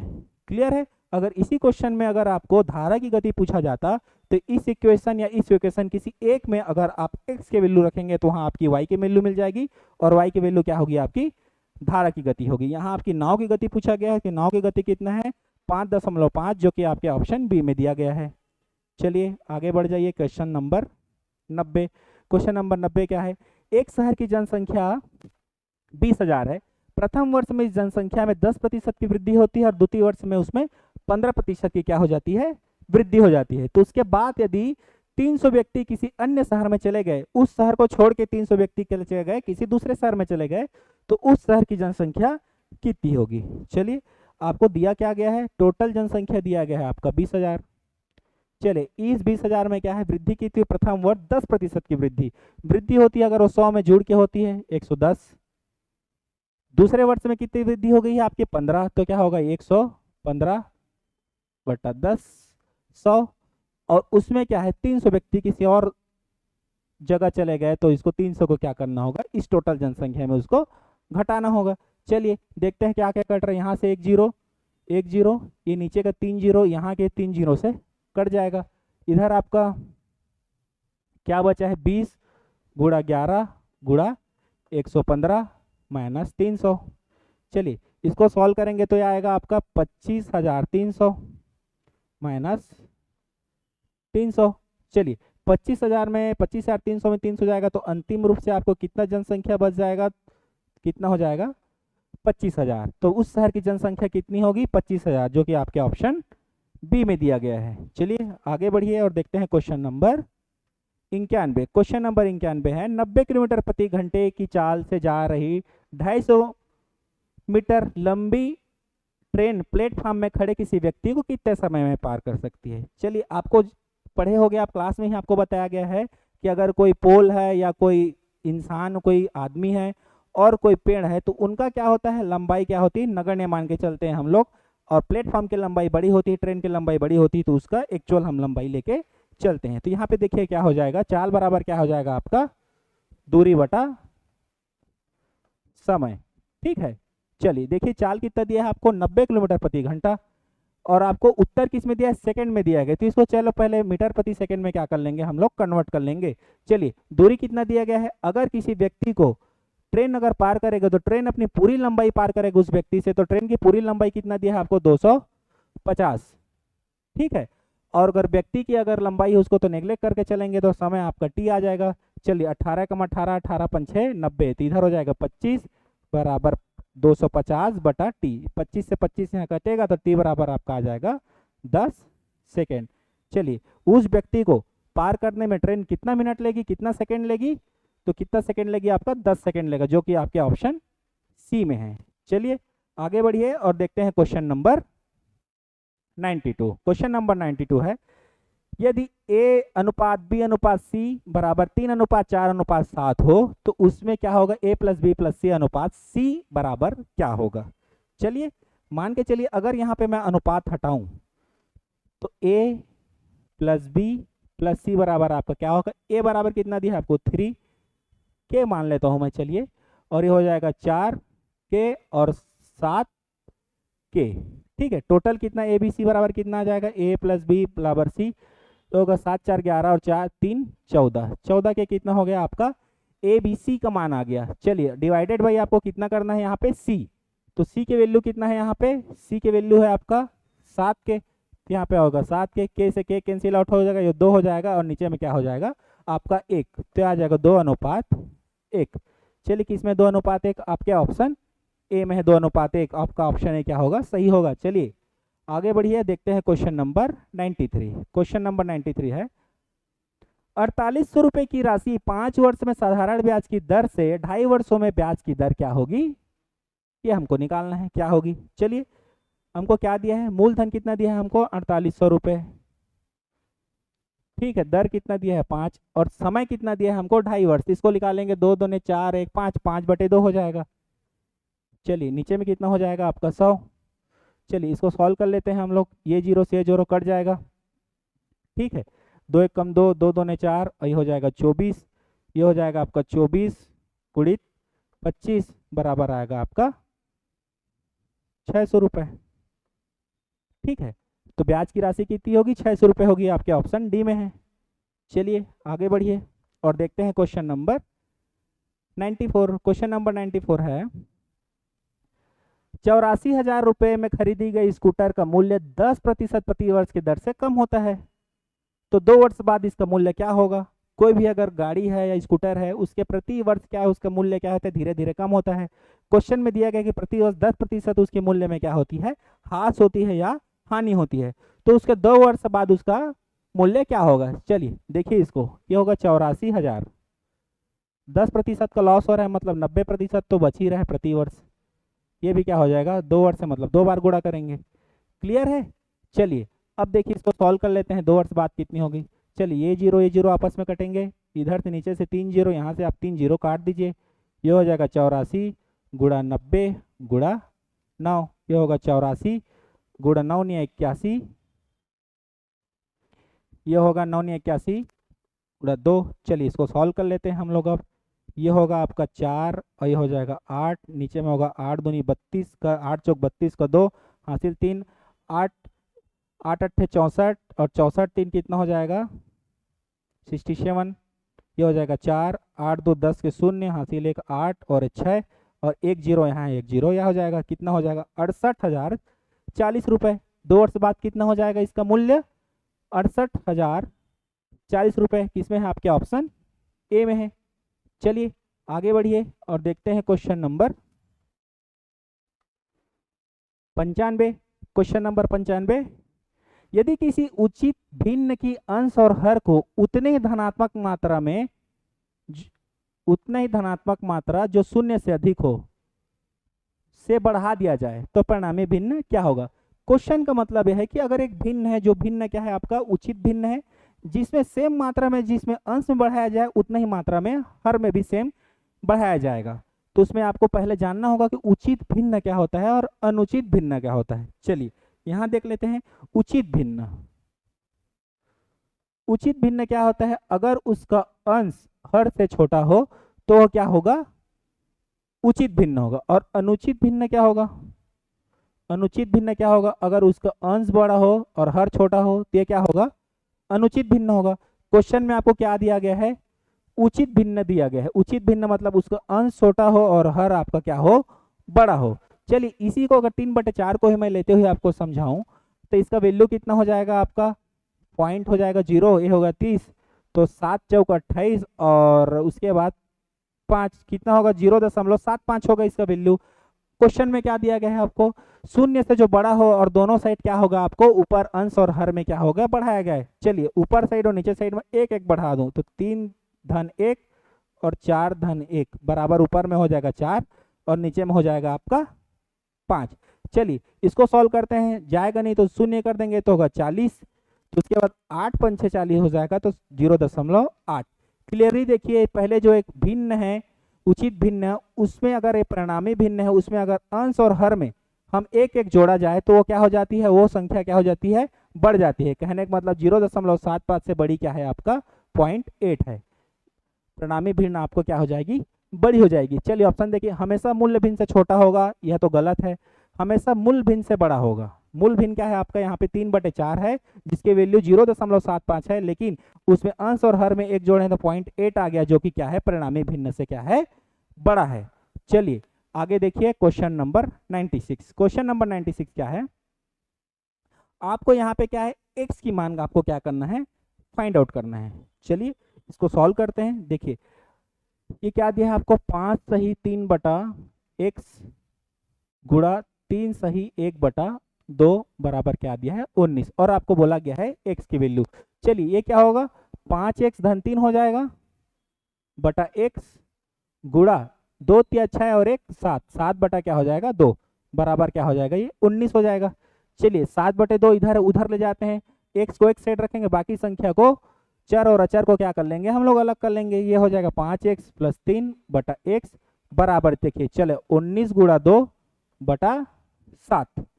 चलिए ये कितना हो जाएगा, ये ऊपर में हो जाएगा ये 38 बटा 7। चलिए तिर्यक गुणा करेंगे, 7 का गुणा हो जाएगा ऊपर में 7 × 5 = 35 x और 7 दिया 21 बराबर x का गुणा हो जाएगा 38 में, तो हो जाएगा ये 38x। चलिए x को एक सेट कर लेते हैं, देखो 38x में अगर 35x जाएगा तो बचेगा कितना 3x बराबर हो जाएगा 21। चलिए 3 से कट जाएगा, 3 एकम 3, 3 7 21, तो x बराबर कितना आ जाएगा 7।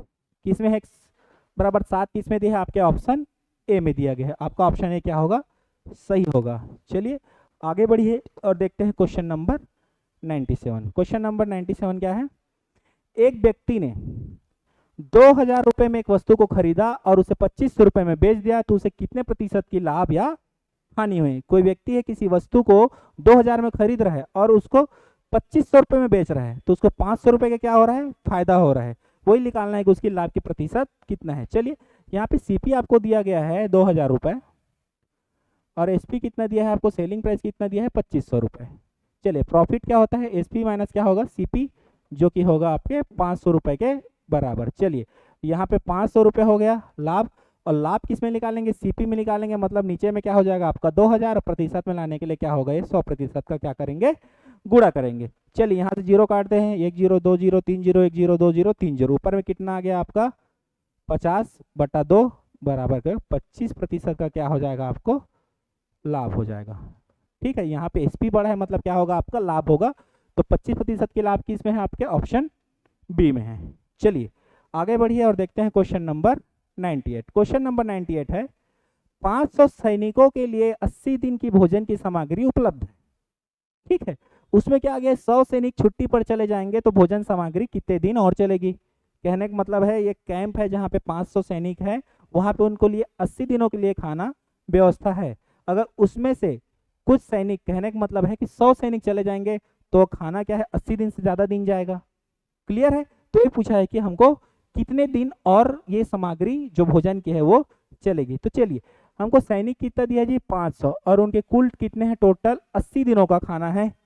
चलिए उसमें से 100 सैनिक क्या चले गए, छुट्टी में चले गए। 100 सैनिक छुट्टी मतलब 500 में अगर 100 घटाएंगे तो नीचे में कितना बच जाएगा आपका 400 बच जाएगा। चलिए कैंसिल कीजिए, दोनों शून्य कैंसिल हो जाएगा, 4 एकम 4, 4 दूनी 8 20 और 20 पंचे क्या हो जाएगा आपका 100, मतलब 100 दिन का क्या होगा भोजन कितना होगा 100 दिन चलेगा। कहने का मतलब है अगर 500 सैनिक है तो 80 दिन चल रहे हैं, तो 100 सैनिक जाएंगे तो 400 सैनिक बचेगा, तो अब भोजन कितने दिन चलेगा 100 दिन क्या चलेगा भोजन की चलेगा 100 दिन, जो कि आपके ऑप्शन किस में है बी में है। चलिए देखिए क्वेश्चन नंबर 99। क्वेश्चन नंबर 99 है यदि किसी संख्या के 55% का 15% 2475 है तो उस संख्या का 41% क्या है हमको ज्ञात करना है। चलिए देख लीजिए क्या है, अगर किसी संख्या, वह संख्या क्या है, वह संख्या x है, उसके 55% ठीक है का 15% कितना दिया है आपको 2475 रुपए। यहाँ हमको क्या है x मिल जाएगा। चलिए इसको सॉल्व करिए, क्या होगा ये 5 एकम 5, 5 एकम 5 और 5 बीसम 100, ये होगा 5 तिया 15, ये चले जाएगा 20 बार में चले जाएगा। नीचे हमारा कितना होगा 400, ऊपर को कटाते हैं 3 एकम 3, चलिए 3 अट्ठे 24, 3 दूनी 6 और 3 पंचे 15। चलिए 11 से कटे 11 एकम 11, 11 सत्ते 77 और 11 पंचे 55। क्लियर है, x बराबर आ जाएगा आपका 20 गुणा 20 गुणा 75, तो हो जाएगा 400 गुणा 75। चलिए 4 पंचे 20 का शून्य हासिल 2, 7 चौक 28 और 1 30 और बचा 2 शून्य, ये क्या होगा आपका 30,000 क्या हो गया आपकी x की वैल्यू हो गई। और आपको आगे क्या पूछा गया है, इसका 41% क्या है आपको ज्ञात करना है। चलिए ये जो आपको 30,000 है उसका 41% निकाल लीजिए, नीचे में 2 जीरो, ये जीरो कटेगा, ये जीरो कटेगा, ये दोनों जीरो कट जाएगा, 3 एकम 3 और 4 तिया 12 और 2 शून्य और लगा दीजिए 12,300। 12,300 किस में है आपके ऑप्शन ए में है, तो उस संख्या का 41% क्या होगा, उस संख्या का 41% हो जाएगा 12,300। चलिए ये आपका मेगा टेस्ट का अंतिम क्वेश्चन है, आपका जो पूरा टेस्ट सीरीज चल रहा था उसका अंतिम क्वेश्चन क्या है ये है। चलिए क्वेश्चन नंबर देखिए, 6,000 रुपए पर 4 वर्षों में 8% की दर से प्राप्त साधारण ब्याज 9,000 रुपए पर 12% की दर से 2 वर्ष में प्राप्त साधारण ब्याज के बराबर है, तो आर का मान क्या है आपको ज्ञात करना है। विभिन्न विभिन्न दो मूलधन दिया गया है और दोनों को बोला गया है कि दोनों मूलधन पे जो ब्याज की राशि है वो क्या है, सेम है। चलिए निकाल लेते हैं यहाँ पे 6,000, मूलधन कितना है 6,000 और प्रतिशत कितना है इसमें आर, टाइम कितना दिया है आपको 4 वर्ष, बटा कितना हो जाएगा ये 100, दोनों ब्याज बराबर है तो दूसरा मूलधन आपको कितना दिया है 9,000 रुपए, 9,000 12% और कितने वर्ष के लिए 2 वर्ष के लिए, बटा नीचे में क्या हो जाएगा 100। चलिए दोनों साइड से 100 कैंसिल कर देंगे, यहाँ से तीनों जीरो, यहाँ से तीनों जीरो क्या हो जाएगा कैंसिल हो जाएगा, 6 चौक कितना हो जाएगा 24 गुणा आर बराबर कितना हो जाएगा 9 गुणा 12 दूनी क्या हो जाएगा ये भी हो जाएगा 24। चलिए दोनों साइड से 24 क्या हो जाएगा कैंसिल और आर बराबर आएगा आपको 9%। दर कितना आ गया आपका 9%, आर का मान ज्ञात करना था हमको और कितना आ गया वो 9%। ठीक है, इस प्रकार से हमने जो मेगा टेस्ट 5 है उसके मैथ्स के 20 क्वेश्चन है यहाँ पे मैंने आपको सॉल्व करके बताया। इसी तरह आप जो हमारे चंद्रहासिनी एकेडमी में चल रहे टेस्ट सीरीज यहीं पे आपका समाप्त होता है। आपका एग्जाम मोस्टली आपका 1 महीना और बचा हुआ है, तो डट के घर में तैयारी कीजिए। हमारी संस्था की तरफ से आपको बहुत बहुत शुभकामनाएं। धन्यवाद।